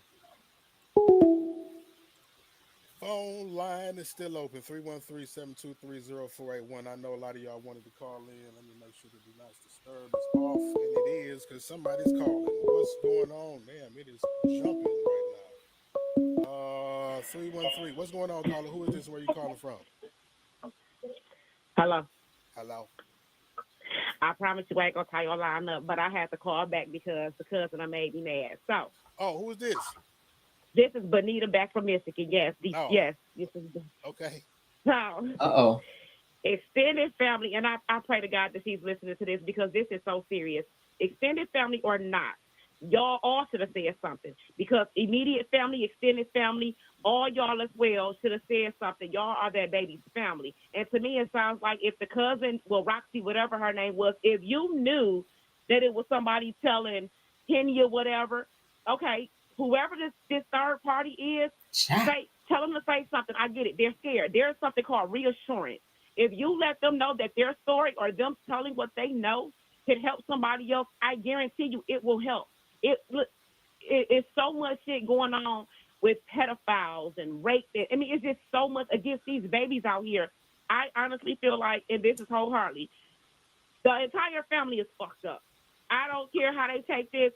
At the end of the day, when you say that CPS failed somebody, let me tell you how CPS works. When CPS is involved in the case, yeah, you got some flocks that's out here that will come out to your house, question the child, ask them 2 questions, and get the fuck on because I've dealt with that just currently last year where I got custody of my niece because her mother tried to fucking kill her. And guess what happened? They left the other children in the home because they said, oh, my mama didn't do this. I fought, cussed everybody out, higher authority, CPS supervisors, everything to get custody of my niece, and she's with me still to this day. However, if CPS fail to do their job, they have supervisors. They have people over their supervisors. Right. And if the lady or whoever reported the abuse, as they say, because I highly doubt if they told it the correct way, when you report abuse of any form to CPS, what happens is they take them children to the freaking hospital, and they have detectives there, child abuse detectives. They have social workers. They have CPS case management. All those authorities be at the hospital because there's a sexual abuse, verbal, physical, whatever form of abuse. They will be literally at the fucking hospital. So if y'all reported this, as y'all say y'all did, why didn't any of these people take part then? And even if you're saying that the system failed these kids and that baby, don't stop talking. You're running your mouth on the phone and you're running your mouth to Facebook, run your mouth to the public, CPS, the locals. Like, I'm not setting the fuck up for nobody if this was my baby. They will get tired of me. I'm at every precinct, every news station. I'm not stopping until I find out what happened. And then on top of that, if this has been a repeated thing for years and decades, why the fuck you saying something now? Because if y'all report it the correct way, guess what? It'll get handled correctly. I feel like it's a bunch of bullshit. She's coming on here defending Kenya. Granted, you have that right. Immediate family, extended family, at the end of the day, y'all all still this baby's family. Report that shit correctly, because to me, it seems like all y'all hiding something. Y'all got a fucking pedophile in y'all family, letting this ninja do everything or whatever he want to do to these kids, but ain't nobody saying the right shit to get these kids protected. If y'all knew that this was going on, because I'm sure, granted, she's not the first victim. Save these babies, save these kids. Come on now. Save them. You don't need authority fucking permission to save somebody. I know that's Save them right. and then take them to get some help. That bitch should have been locked up a long time ago. Like, it's some bullshit. I get it. CPS do be on that board. Trust me. I know. But like I said, when I had to get custody of my niece, I didn't shut the fuck up. I didn't stop until that girl was in my household. And she has been here since August last year. And I fought when they tried to send her back. Nope, because guess what? If she's taking out my care, my sister fucked up. What if she hurt that baby? Hell, she got 2 more in her custody. So I'm not saying CPS ain't messed up, because they are. But it's other ways you can go about getting it. I'm not stopping reporting shit until somebody do something about it. Period. Because if this case don't work, make another one. Don't stop, though, because CPS said, well, they said this, that, and the third. Fuck that. Where your supervisor at? Where's that supervisor? Hell, go to the president if you need to. The entire family felt this baby. Period, plain blank, and they can get mad. I don't care, because I advocate for babies. I advocate for all kids. Period. I'm a first responder, police, fire chaplain. This is my life, and I have children of my own. And the fact that everybody sees me so calm and like, oh, it ain't her or she made it known that Facebook ain't the place local authorities is. Period, point fucking blank. Everybody got enough animosity and faith that Facebook is going to get something put out there. If you was brave enough to put it on Facebook, go knock on this predator's door, bring the police to where he's at, reassure the victim, reassure them that it's okay to speak their truth. It may help somebody else. Now look, we got a whole baby missing. As somebody else, I remember seeing one comment float up the stream where seemed like everybody blaming each other in this situation. Yes, and that's the sad part. Blaming each other instead of standing. Let me find out somebody done molested somebody. Listen, if pedophiles in my area, I'm on alert watch like crazy. I don't care because, again, I have children of my own. Oh. I advocate for babies, for kids, for everybody, not just kids, adults too. So when this type of stuff happens, it sickens me to my gut because y'all sitting up arguing, pointing fingers. Get the fuck up and go find this baby. Tell the authorities what y'all know. This third party, guess what? It will be every information I got to police, detectives, FBI, whoever. The federales if needed. Hell yeah. The cousin, Roxy, Kenya, they know more than what the fuck they're saying. This is what I do know. If somebody is going and telling Kenya something, well, Kenya, who is this person? Oh, they scared. Scared of what? Y'all got a whole baby out here missing. What she tell might save this baby. If it's not too late, which I hope it's not. Whole family fucked up. I said it. But I'm not gonna try your line up on them. Go ahead. That's it. Do that, and she drop a bomb for you right quick. Damn. Maybe. All right. Well, yeah. I mean, you said what a lot of people in the audience is feeling what you're saying, and said that and cheering you on. So, yeah, you go get you a glass of water after that shit that you said. Right. Okay. All right, sister. I appreciate your call. No problem. So yeah, we're gonna open up the call in line, man. There's a couple of more people trying to call in while she was blowing off that steam, man. That needed to the sound effects takes me out, you know. What's happening, caller? Who this? Where you calling from? I'm calling from Detroit, Michigan, and this is Shaniqua. I just want to voice my opinion about the whole thing. And that girl that was just talking, she definitely right. Everybody was pointing fingers. Everybody out here pointing fingers. They need to get the fuck up and go find that little baby. Help look for the baby. That shit bold. So everybody in the house right now, huh? Come on, Shaniqua. Yes, everybody. They probably drinking, smoking, turning up. Right now is not the time. And I'm not trying to be funny, but the bus system should be accountable for that too, because why would y'all just, if this baby get on this bus route, and this is her regular route? I don't know. And this is, I thought about this, and I don't ever think I looked this point up. Like, was she on a school bus or was she on a DOT bus? On a school bus. Which bus was she on? On a school bus. That was something that I thought about. I think it was a school bus. She was on a school bus. I think that was a school bus, but it's the system. The school system be on bullshit too. They let these kids do whatever they want to do instead of being the adults at the time. No matter, I feel like when kids at school, them 8 hours with them teachers and principals, counselors, y'all are they adults. Us as parents, we end up doing what we doing. We can't stop them at all. At the end of the day, the school system should be accountable too, because y'all should have never let that baby off that bus. And it's these females too. That's what it's a lot of bitches out here. No disrespect, but it's a lot of females out here. They want a man around. At the end of the day, you cannot trust every guy in this world. You should not even have your kid around every guy. That's all I got to say. I got 2 kids. I got a 6-year-old daughter. My kids don't go nowhere. Family, none of that. Because at the end of the day, you cannot trust nobody. I'm sorry, but people are nasty. They don't care who it is. It can be a newborn baby. These guys don't give a fuck.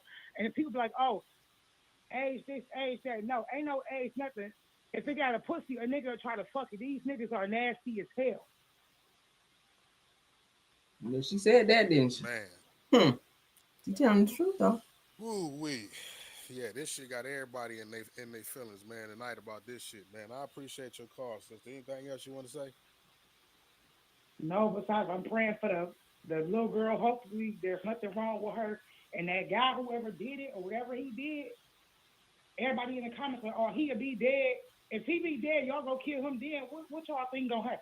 Y'all gonna be in jail, and guess what? The kid's really gonna be lost. I'm just praying that the baby is safe. And I hope everybody really go out there and help look like they look for that other young lady that was missing, the little Tyler that was missing. They eventually found her. This is the messed up world we're living in today. And it's sad how kids cannot be just safe in their own state, in their own city, in their own home, where they was born and raised at. Man, I mean, shit, in their own yard. I've heard it's that, man. Yeah, it's wild. It's wild. Yes, it is. But shit, I appreciate you. You Go ahead and talk to the next caller. For sure.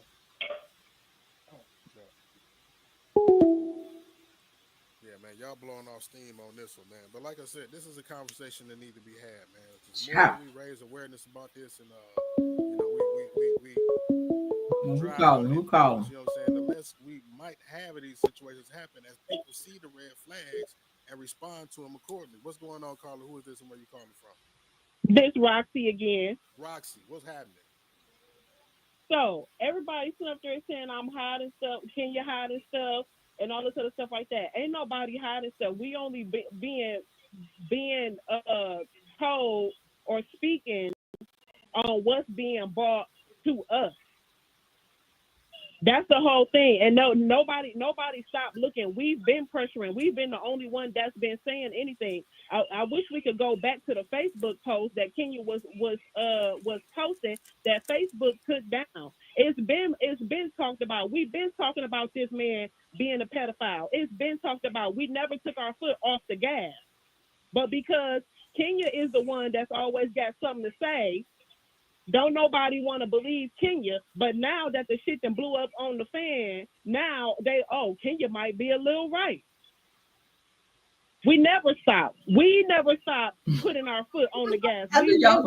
We've been saying that this man is a pedophile. We've been putting Shannon on blast that she having this man as her baby daddy. So now that you're back on the line, when he got out of jail, and she was 16 and got pregnant by him. We brought attention to that.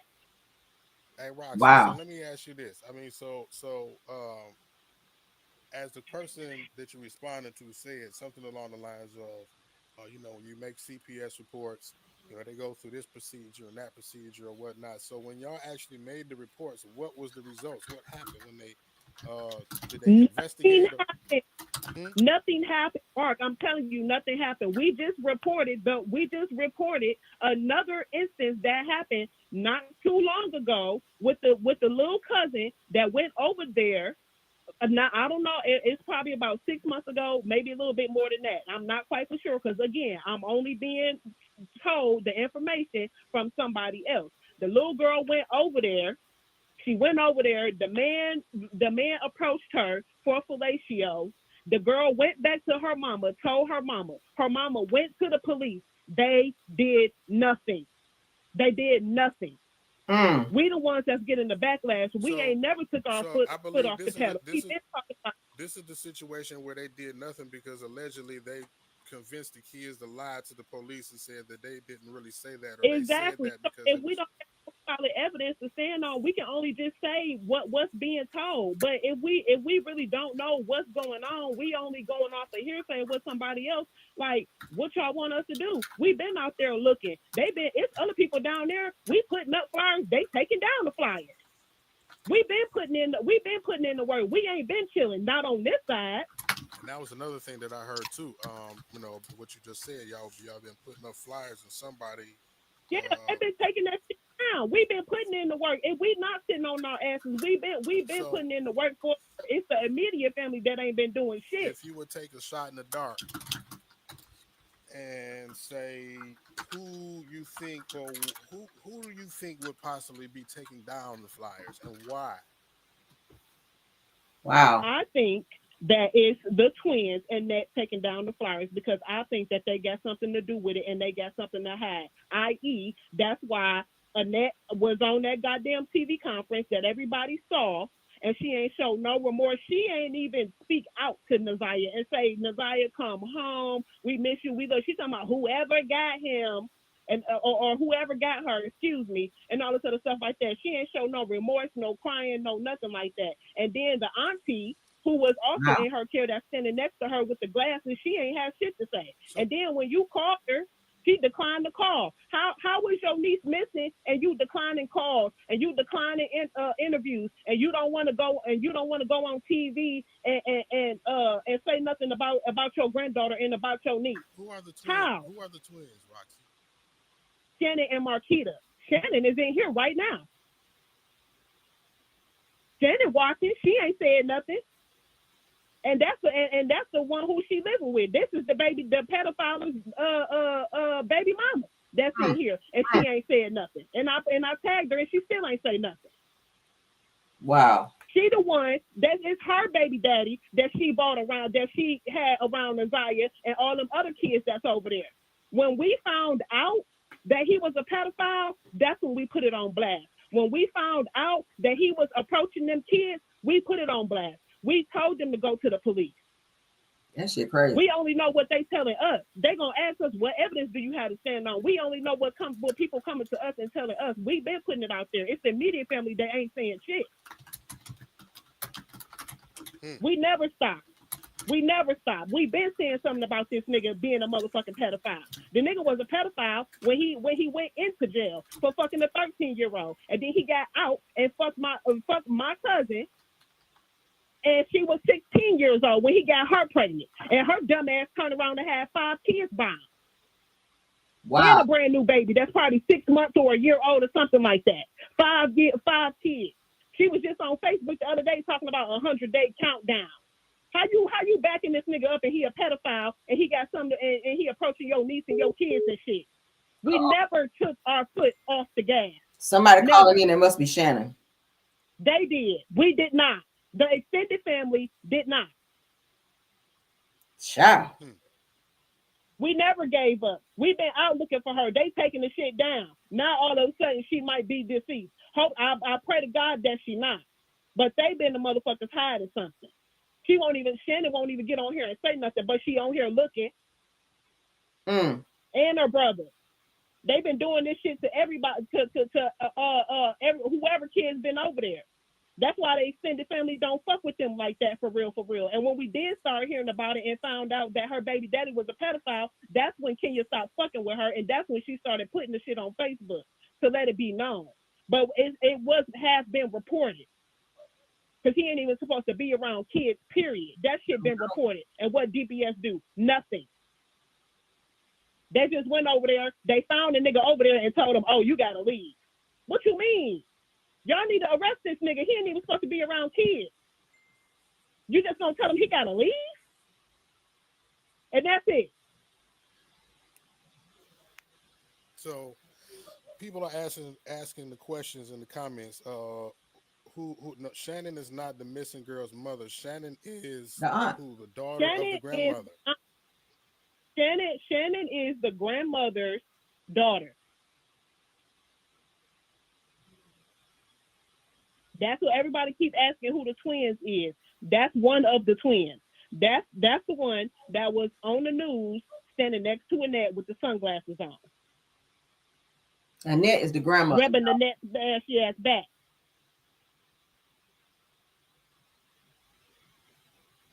And she ain't here right now and still ain't got nothing to say.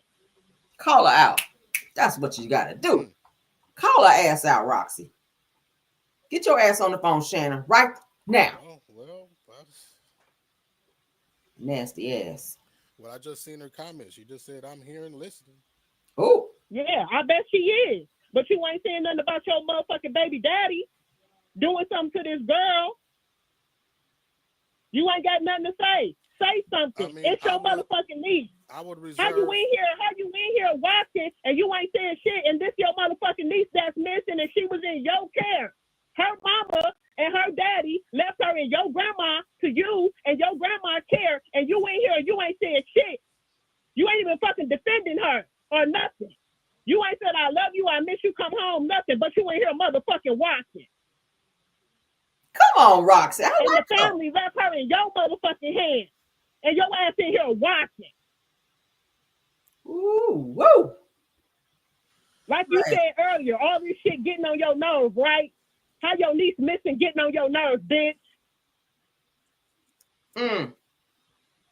I would love, for Shannon to call in. I don't know how I Shannon, would get your ass up there. The calls, to get to her, man. But I would love for that to happen if it's possible. Yeah, please Shannon, do. Say something. Shannon, since you ain't here watching and commenting, shit. The fuck you got to say? This your motherfucking niece, nigga. Not nigga. I love it. I'm in here watching. The fuck? You should have been watching your motherfucking niece. You better tell her. But I guess she was busy watching her motherfucking pedophile ass baby daddy fuck my niece. Or fuck my cousin. That's what the fuck she was watching. Come on, Roxy. Hot damn, she blazing. I love this shit. Shannon, get your ass up here. Like I said, Shannon, if you want to call in, just put in the comments. Just put in the comments. I'll call, and hopefully everybody let the phone line breathe a little bit for you to call. Or Shannon, if you want to text the call-in number that you see on the bottom. Nah, bitch, we want to hear. I don't know text. I'll send you a call. Ooh, right? woo. So we can get straight to you if you want to speak. I mean, because there's a lot of people want to call. I got it on do not disturb right now, so people can't get through while the sister is talking. But I would love, and I'm sure a lot of other people will want to hear what you got to say as well. So that's that. So is that all you got to say, sis, Roxy? Yeah, that's all I got to say right now. I'm gonna keep watching, and I might call back. Right, I know you will. I know you will. All right, in a minute. Come on up there, Shannon. So, turn do not disturb off, and come on, Shannon, bring your ass up here. Call in. Let me know. Mark Devin is saying that he is. So they can cuss your ass out in them comments. I don't know who Devin is. The phone line is. Phone ring. Let's see who this is. This better be Shannon ass. Caller, what's happening? Who is this and where you calling from? This is Shannon from Detroit. Shannon, y'all. What's going on? Yeah. So you, I don't know how long you've been tuned in, but I'm sure you heard at least the last two callers, and you know the climate of everything. So what is it that you got to say about all of this? Well, first off, my entire family have been posting flyers, not just on the motherfucking internet. We've been going to stores everywhere, posting. And yes, they have been taking it out, and we've been putting it back up. Amen. So, therefore, y'all don't call, y'all don't even do shit. First of all, whatever Jarvis did, that was him, not on me. At all. At all. And yes, that might be my child's father. Yes, I do got 5 kids. Yes, my youngest is 1. Damn sure not desperate. And first of all, rocks, don't ever call me a bitch. Because I'm not one. And secondly, I have been doing my part of looking for my niece. So don't ever discredit me at all. Bitch. Period.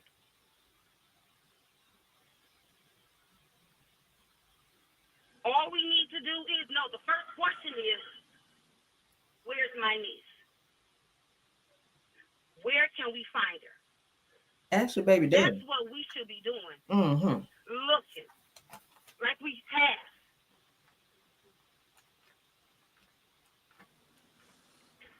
So therefore, anything other than finding my niece is irrelevant. That's all I need to know and need to find is my niece. And yes, the bus stop is right on the corner.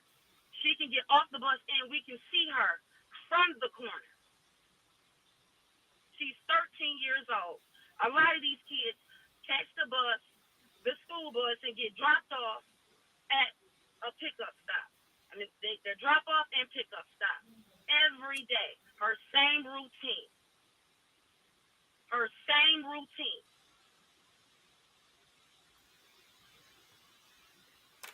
Okay, now, I know you revved up right now. You know what I'm saying? Your name is, in the centerpiece of a lot of shit right now, right?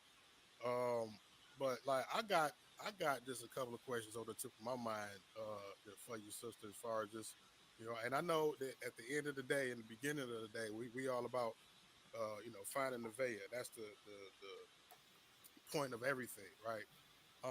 But just I guess just to just to get to know you a little bit. I mean, in the whole situation. Now, you said in the beginning, whatever Jarvis did is what you said. Whatever he did, he did. How did you say that?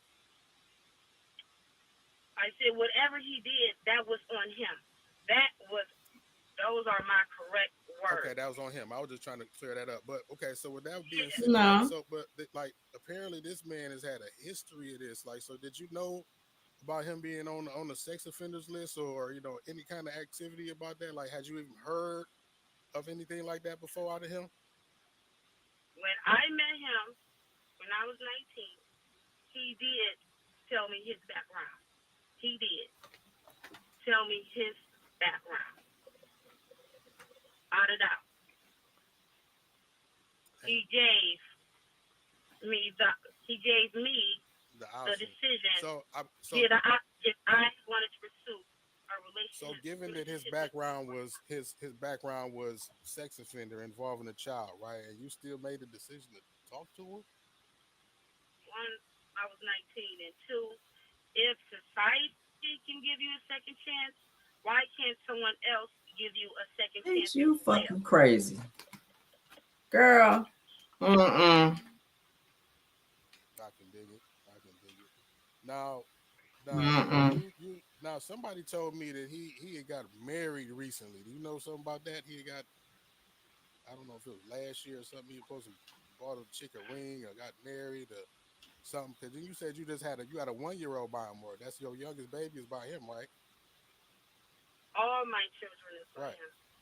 So did he get, or because I'm just getting what I'm told, right? Did he get married recently, or sometime recently? Pardon? I said, did he get married like recently, sometime like within the last couple of years or something, or before your last baby was born? Jarvis is not married. Oh, okay. I was just, like I said, because there's so much mess, like I said, going back and forth. I'm hearing that, like, I don't know, he was with you and cheated on you, got married and had another baby by somebody else, and then got you pregnant again. So I'm just trying to clarify to see exactly what type of person he is, or what type of person we talking about right here. What did you say? And all these questions is irrelevant besides us trying to find my niece. Okay. This bitch, y'all hear this? Girl, she don't want to talk about him being a pedo. She embarrassed. I guess what you just wanted to call in to clear up what Roxy was talking about? No, if you have any questions for me. Bitch, he asking you. I mean, I kind of asked you just one, and you said it was irrelevant. So I mean, you know, but I don't want to. And like I said, I know this is a whole emotional thing. I mean, it's emotional for all of us, and I don't want you to feel like I'm attacking you by no means. But I'm questioning everybody like I have the questions that I've had listening to the story. You're right, but at the end of the day, the questions that you're asking is irrelevant to finding my needs. Okay, so That's I mean, all. well, let me ask you that. Well, let me ask you this then. I'll just like I asked everybody else. If you could give a shot in the dark, where do you think she is at right now? What do you think happened? What do you think the situation is? To be honest, I don't know. I don't know. I don't know. Look how he looking like, bitch, you lying. So I can't answer anything that I don't know because I don't know. I don't have the answer. Yeah, I mean, I know nobody has the definite answer. I'm just saying, like in your heart, what do you think happened? I mean, because you know her. I mean, I don't know. Did they say you were the last one that seen her that day or whatnot? I mean, you know her, so I mean, you know her friends, people she hang with, what she do on the regular. You said you know her regular routine, so I mean, yeah, her regular routine is you go to school, she's safer at the school, and then she come home. That's her daily routine. She go to school, come home, or any extracurricular activities. Curriculum. Then she stay at school, but other than that, she comes home. Let me stop it because that's a motherfucking lie. Because y'all said in your testimony that she won't go into after school no more, that it was already told by the grandma that her ass was supposed to come home after school. So by 3:15, no later than 3:30, she's supposed to be walking in the door because grandma stopped her from having the extracurricular activities. So now you saying she had extracurricular activities after school. I thought that was stopped because that's what was said on the stand. But here we go. My whole thing is this right here, and I wish he would press her a little bit more. If you're going to call in, you've been sitting in the comments all this time, listening, commenting in the comments. They've been tearing your ass up, I'm pretty sure, in the comments. So then when you call in, what was the purpose of you calling in on the platform if he can't ask you any questions? You're saying it's irrelevant, and then say, do you have any more questions? It's given she might be slightly on the spectrum or way below that bitch. Because at the end of the day, if you didn't want to be asked questions, what you calling for? Like, this is a podcast, and they are talking about this child who is missing that you saw last. And you don't want anybody to question you because you feel uncomfortable about everybody knowing the fact that you had 5 children by this pedo and that you guys have lied. And you don't, maybe she don't want to say anything because she don't want to overstep and say something and wind up saying some shit that's going to get her caught up. That's what I'm getting.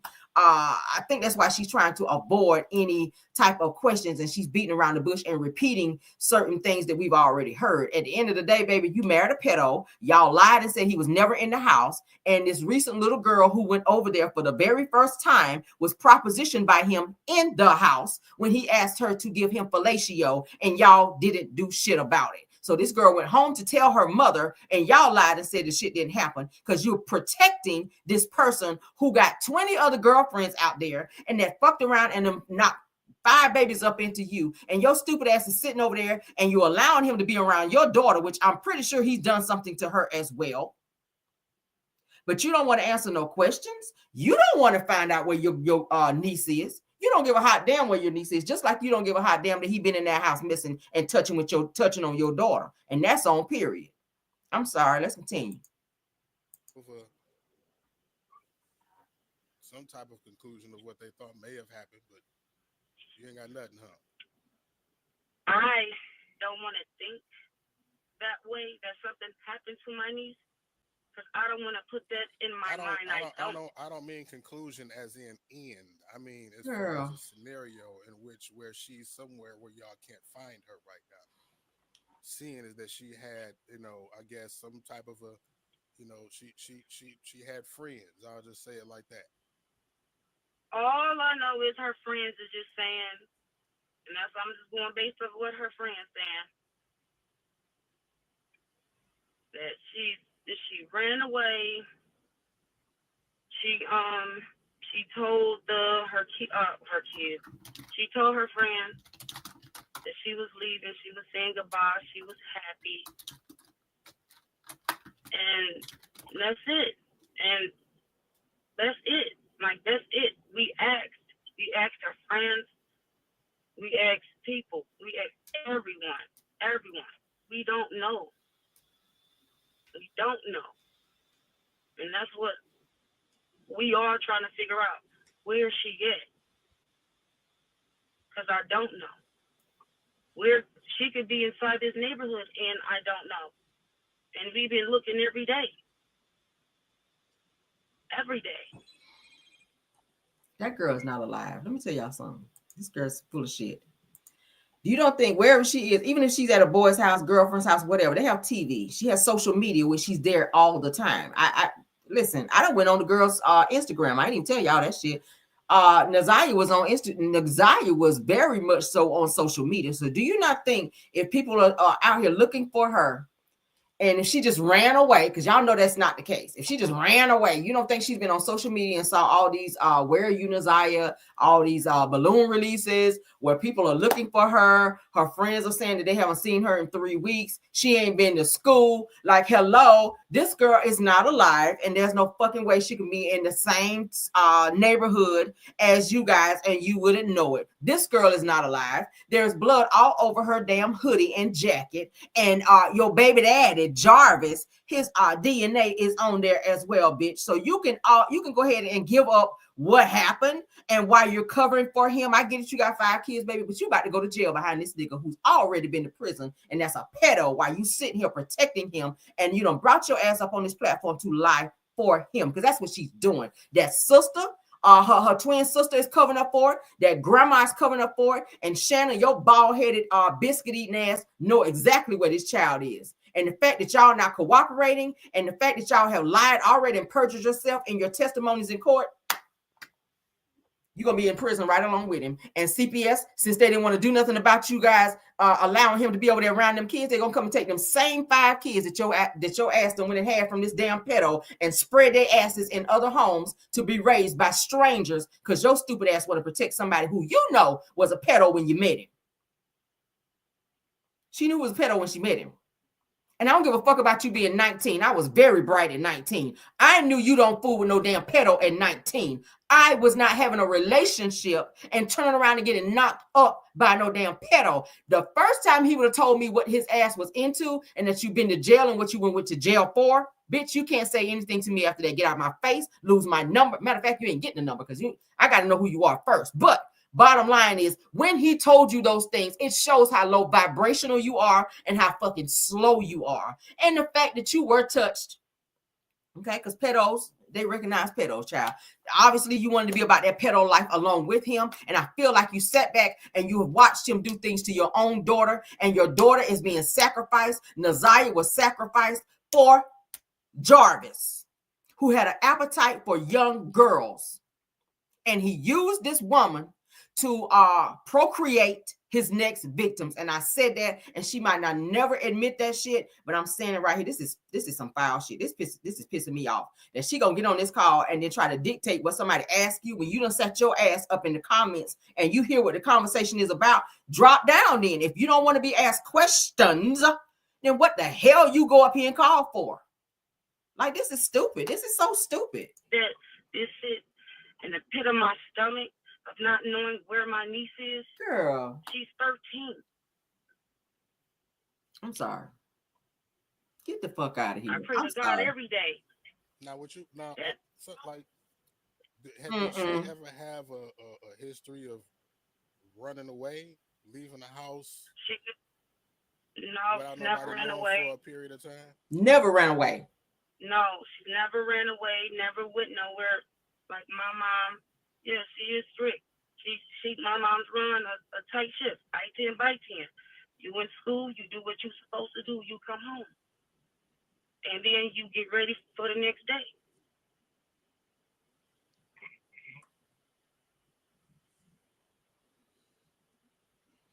That ain't right. That don't sound right. That don't sound right. Yes, I want my niece to. I can agree with you, on, wanting her to come home safe. It's just so many inconsistencies and turnstiles to this story. I just don't know what to say. But I mean, if it's anything else that you want anybody else to know about this whole situation, you got the floor, Shannon. That's the thing. I know this might be a fire in the dark, but I'm gonna reach out to this Shannon because I know her Instagram now and I know her Facebook. I'm gonna reach out to Shannon and see if she's willing to talk. You don't want to talk to him, and no disrespect to him because I sent him a message as well today. I don't feel like he pressed her enough. I feel like you finally got her on the phone and everybody want answers. You got to press her. You got to talk to her. Even if she don't want to talk, you talk and you pull it out of her. That's what I'm going to do. If you ever come on my channel, you tell me, I don't want to talk about it, baby. I'm pressing you. Because this is a pressing situation. So you don't get to come on a platform and sit here and sip on whatever it is that you're sipping on, that delusional Kool-Aid that your ass is sipping on over there, and think that you're going to sit up and not answer questions when this situation is very dire, that we get answers in terms of where she is. And you, the last person that saw her, and this child grew up in a home with you, and you guys are pedos away. I'm asking all of that shit. One, why you let a pedo in the house? Two, why did you say that he wasn't there? Because I done followed this case. I know most of this shit like the back of my hand. I don't need no fucking notes. I have looked at Instagram accounts. I have looked at Facebook accounts. I've looked at posts. So I know exactly what I'm talking about. And I'm going to ask, why was it that this man was allowed to be? And I don't give a hot damn if he is your kid's father. Why, knowing that he is a pedo, why did you allow him to be in said house and then get on the stand and say he was never there? Why is it that I have pictures of this man in the home staring at Naziah in a pedo-ish type of way with your daughter sitting on the floor? Why was a niece allowed to come over there for the very first time and your baby daddy, who wasn't supposed to have his ass up in there, was propositioning her for something that your ass as a grown adult should have been handling? If anybody should have been getting stretch marks around their mouth, bitch, it should have been you. Not no 9-year-old, not 11-year-old, not Naziah at 13 years old. Hell, she should not have been walking around with no baby in her stomach in the house around you. I'm going to ask that too. Why is she walking around in the house around you at 4 to 5 months pregnant and don't nobody know nothing, don't nobody see nothing? You don't see a growing belly. You don't see a face filling out, because we all know how pregnancy works. You had 5 children, and I call bullshit on the fact that you didn't know this girl was pregnant and that something was off. Ain't nobody bought her no pass in 4 or 5 months. So, bitch, that lets me know all of y'all asses need to be locked the fuck up because you're lying. Let's continue, though. They're getting me mad, y'all. I'm sorry. But they on some bullshit. What the police know and what the news know is what we know. And that's it. We don't know anything. We don't. If the police ask me today to give up my phone, I will willingly. You know why you're going to give up that phone? Because you have 3 different phones that you've had since Naziah passed away. And I ain't lying about it. Because the investigators pulled it out as well on the stand. They asked her, did you say that? She says, that's my old phone. You had 3. She said 3 phones. So no wonder. Yeah. If they asked me today to give them my phone, of course you will. Because you done deleted all the shit that was in there. All the other phones that you have, you don't have them anymore because you were getting rid of evidence. You've had 3 phones since Naziah went missing. Where are those messages? Where are those messages? What you need with 3 phones? Why are you changing phones so much is my question. Why is it that Naziah went missing and very shortly thereafter, you getting rid of that phone? Then you got rid of another phone. Then you got rid of another phone. And then the phone that you have right now, you're just so willing to give it over so willy-nilly. I don't understand that. It's giving, I don't know. It's something suspect is all I'm saying. You had too many phones. Do you know a sister by the name of Tamara Liberty Smith? Tamara Liberty Smith. She's the police commissioner. 3 phones, y'all. I believe. No. You don't know Tamara Liberty? Well, she said that she spoke with you and your mother, and she said that y'all said, okay, well, we're not gonna lie, that she has left before. No. Ooh, we never talked to anyone besides the police. That's it.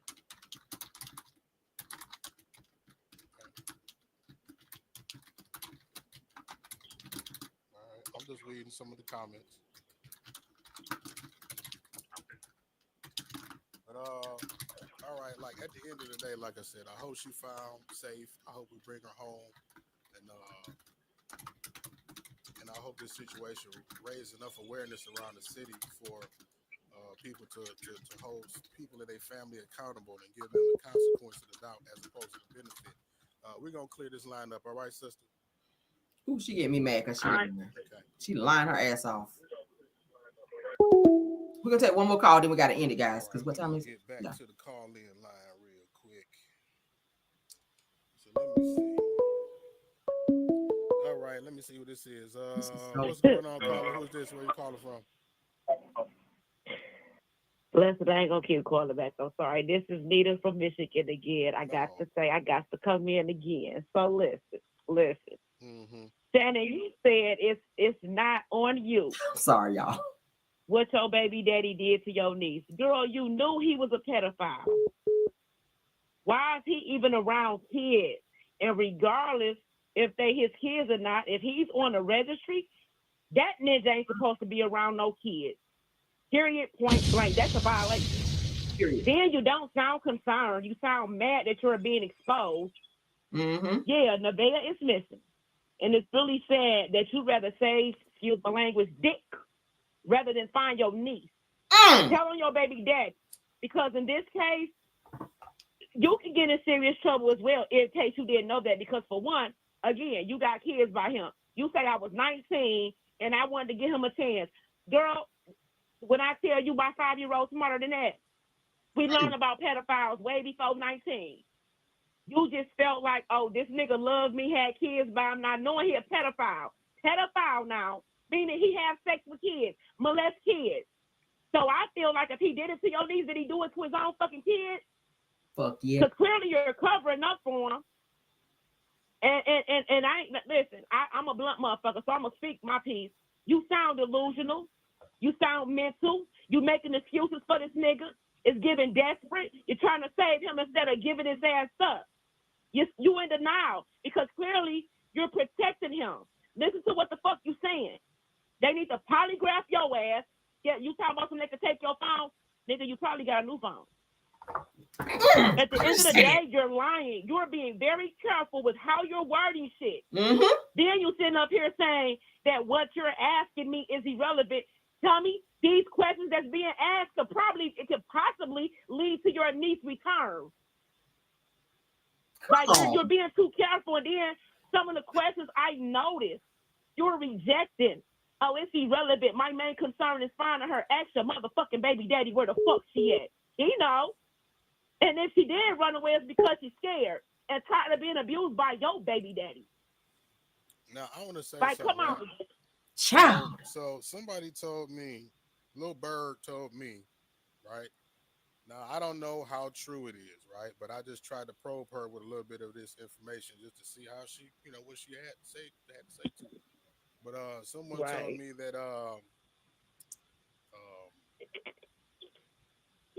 he took her tax money, on the whole traditional, I'm about to flip your tax money type of a situation. And went and bought another girl a ring and got her pregnant. And this was prior to her getting pregnant with that last baby. You know what I'm saying? Now, I kind of threw the getting married thing in there, you know what I mean? Because, the ring was involved, you know what I mean? So she supposedly bought a ring. Now, when I answered the question, y'all heard the response, and what she said was, he's not married. Now, that was the part that I threw in there. She didn't say that he didn't buy a ring and that he didn't have another baby. Right. Listen, she say he knew it was a pedophile. Here's my conclusion on that part. The nigga probably is married. She just in fucking denial. It's no way in hell that this man went off, bought a ring, had another baby and all this shit, but you still trying to be there for him. Like, clearly you're mentally fucked up. And all you care about is saving your penis. Now, I ain't saying you don't probably miss, because listen, if you ask me, if I was a detective, because whoever this Bonnie broad is on this chat, she needs to sit, because she make me feel like she a part of y'all clique. But if I had to investigate this case, it make me feel like maybe you did something to your niece. And I'm just hypothetically speaking, because are you mad because your baby daddy did this to your niece?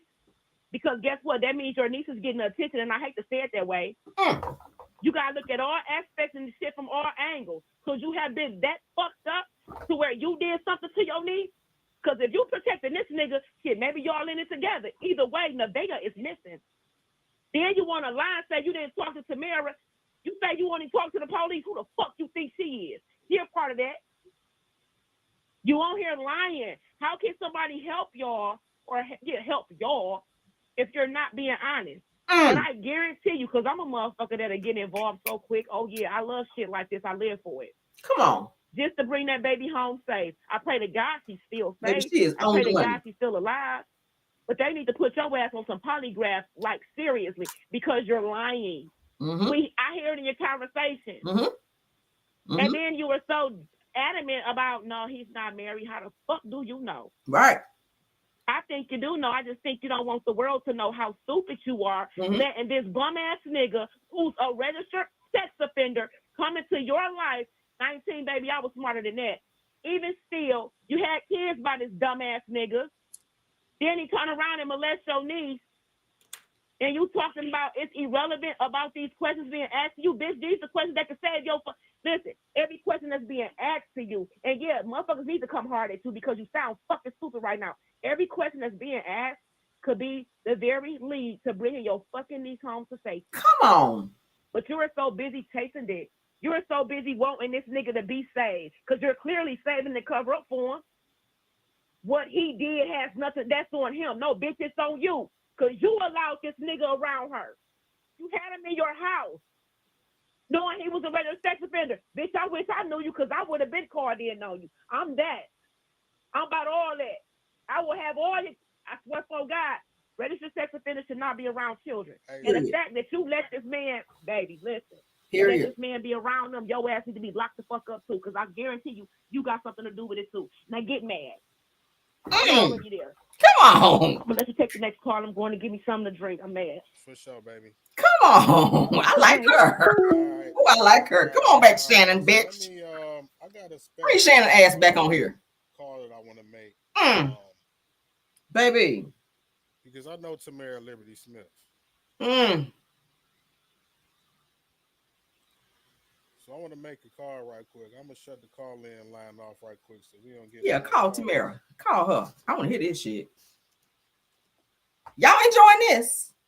Are y'all enjoying this? This is so juicy. Ooh, honey. Child.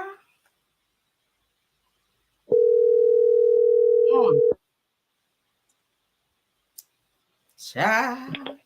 Hello. Tamara. Hey. What's going on? I'm okay. I'm sitting here watching your show. Mm-hmm. And, you know, I was listening to one of the family members that you were speaking to. And they probably would not know. That was Shannon. Okay, and she was the one who I'm assuming did the press conference with us a few days ago? Yeah. Okay, so maybe she wouldn't know my name, but however, I did walk them to the car. I don't know these people from a can of paint. Right. I don't have to lie. I have the same dealing with anyone with something like this is going on in the community. Just lie, a child is missing and has been missing for well over a month. We are extremely concerned in the community. And my question that I ask to the grandmother, which I would ask to anyone, because oftentimes here in the city, we see females, young girls coming up missing. I ask, has she ever done this before? Has she ever left? The answer to me was, I'm not going to lie, she has left before. I have no reason to make anything up. I don't know these people. My job is to help you as a community activist, as an organizer, and as now serving as the police commissioner over my district. I'm here to help you. I'm not here to harm you. I'm not here to carry lies. Once again, I don't know these people. My only purpose is to get this girl home. I had no idea that we were going to have all of these twists and turns, all of these fumbles, all of these change of stories, all of these scenarios, none of this stuff. All I knew is that a girl was missing and that we just got this information a few days ago. But she's been missing since January 9th. Right. Now, I when I spoke with you earlier, I said I wasn't going to call in. I was just going to sit back and listen. You absolutely did. I was only going to listen. And I've been aware. I've been following this. I haven't been able to really sleep at night. I'm extremely concerned. I'm trying to mobilize for all of us to get out to be able to look. But we don't even know where to look. This is like a needle in a haystack in a worldwide of I don't know where. You know, I have no idea. Once again, I told you I picked up flyers today. I picked up 300 flyers that Crime Stoppers of Michigan printed for us to pass out in the community, but we need to know what community we're passing them out in. Right. So whoever is responsible for this girl being missing, whatever has happened, I mean, the heat has been turned all the way up. Once again, we are very, very concerned in this community, and we're standing up because this is not to be tolerated. You cannot just dispose of children, run them away, or act as if you don't know anything. Friends don't know anything. Family don't know anything, and she's disappeared in thin air. It doesn't work like that. Someone knows something, and someone will say something, and we will continue to turn the heat up until we flood you out and you speak up, because this cannot go on, and we won't tolerate it.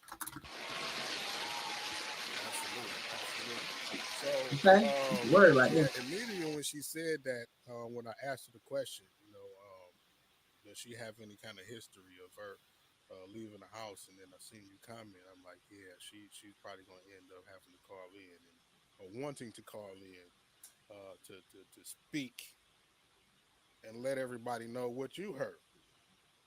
Right, and I've been standing back. I've been, really behind the scenes, just doing what I can, because it's not much more than I can do than any of you all.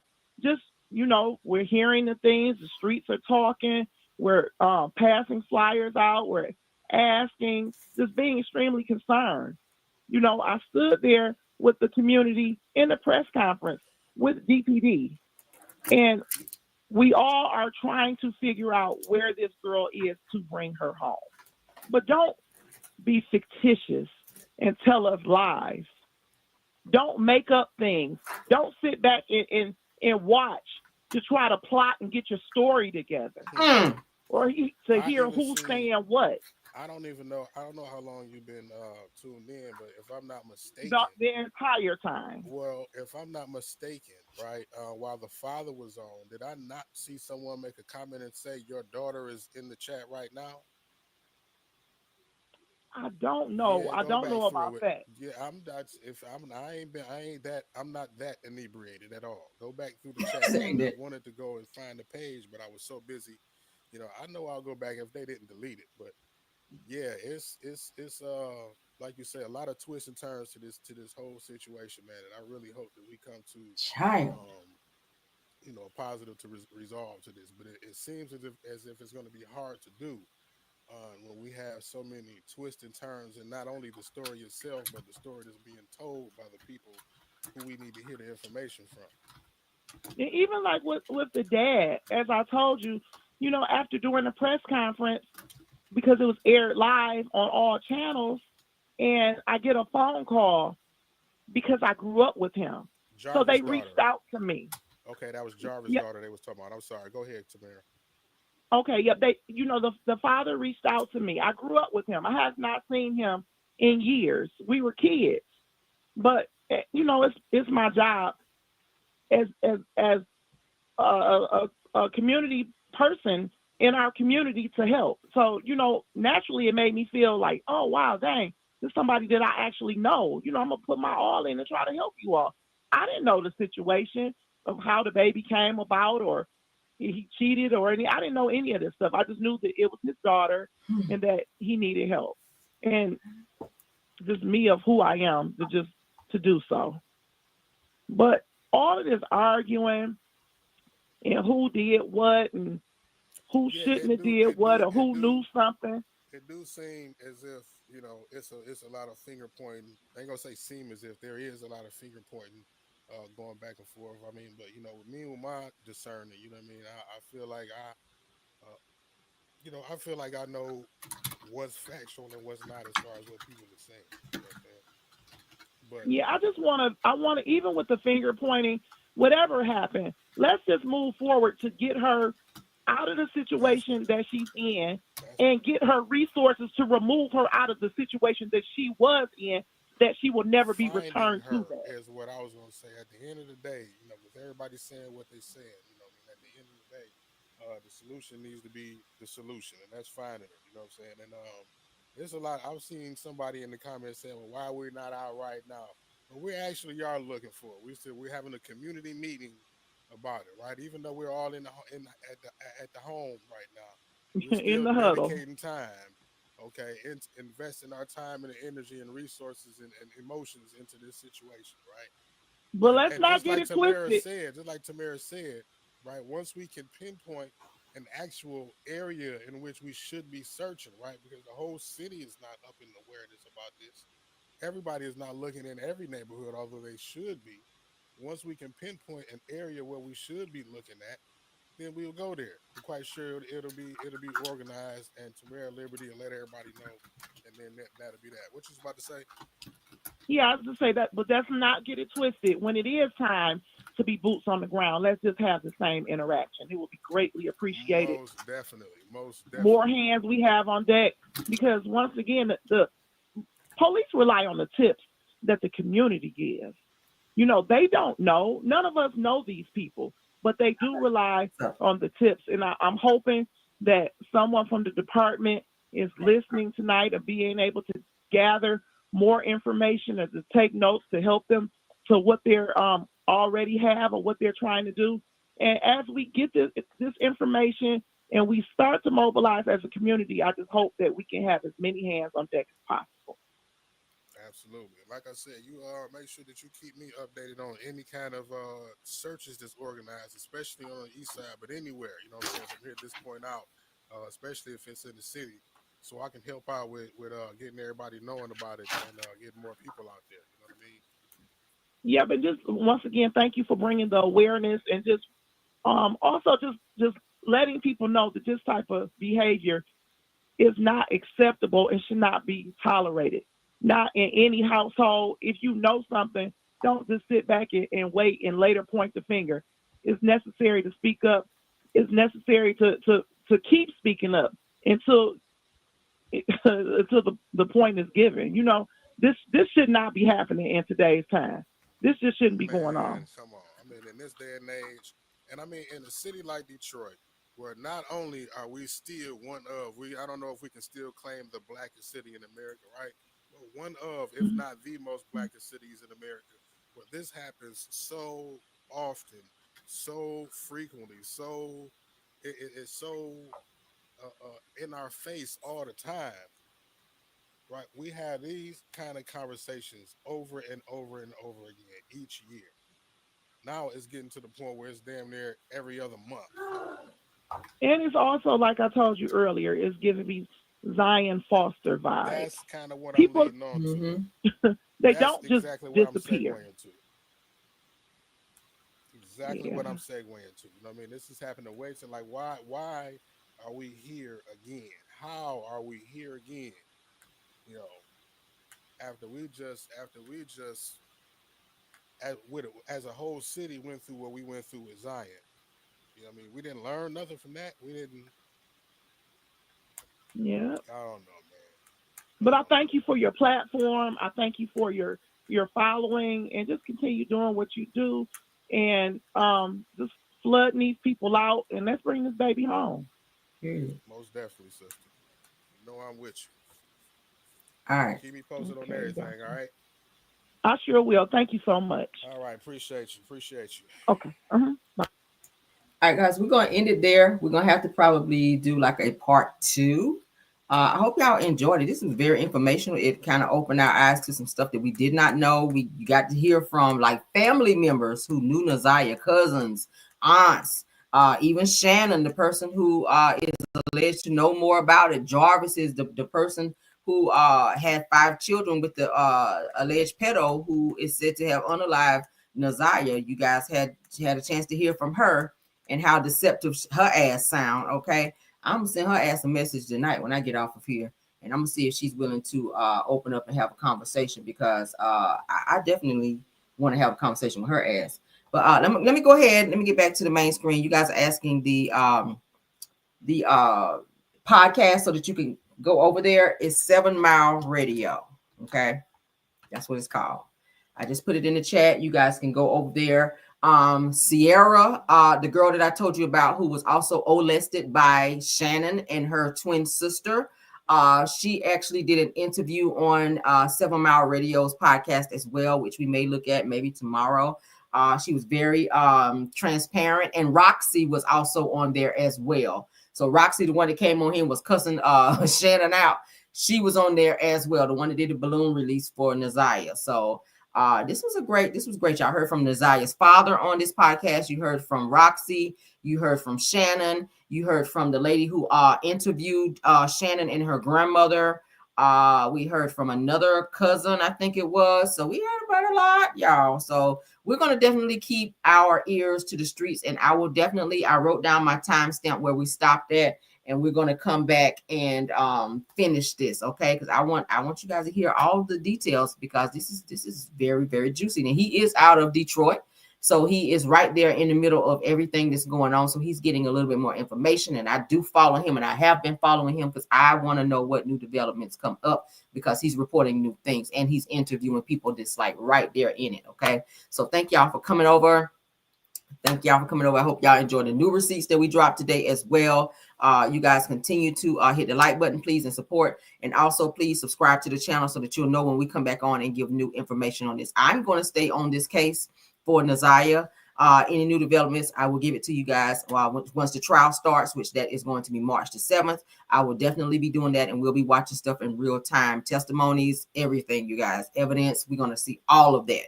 All right, right here on my channel. And I'm not going to stop talking about it until we hear something. And I'm going to definitely be spinning the block on Shanquilla as well. We're not going to stop talking about that, because she definitely needs justice as well. I know we haven't talked about Shanquilla in a while, but we got to get back on that as well, because Shanquilla's family is also seeking justice for her. She's also another Black female who have gone missing, and we got to stay on top of that. All right. I love you guys down. Thank you, Bell Wilson, KBR, Tyra, and Scorpion Miss. Thank y'all for modding, and thank you to all of the mods. Not mods, but thank you to all the content creators who stopped by tonight as well. All right. To support the channel. Let me go ahead and call you out, because I appreciate you all. All right. True TV Podcast, Purple Unicorn, Aries Girl Podcast, Deary Talk Show, Messy Hoes Atlanta, Boss Lady Brand, Girlfriend Chronicles, Chronicles of Kim K. And I saw you in here tonight. Love seeing her. Thanks for being here. You guys rock. Thank you also to my Caramelians. You guys rock as well. All right.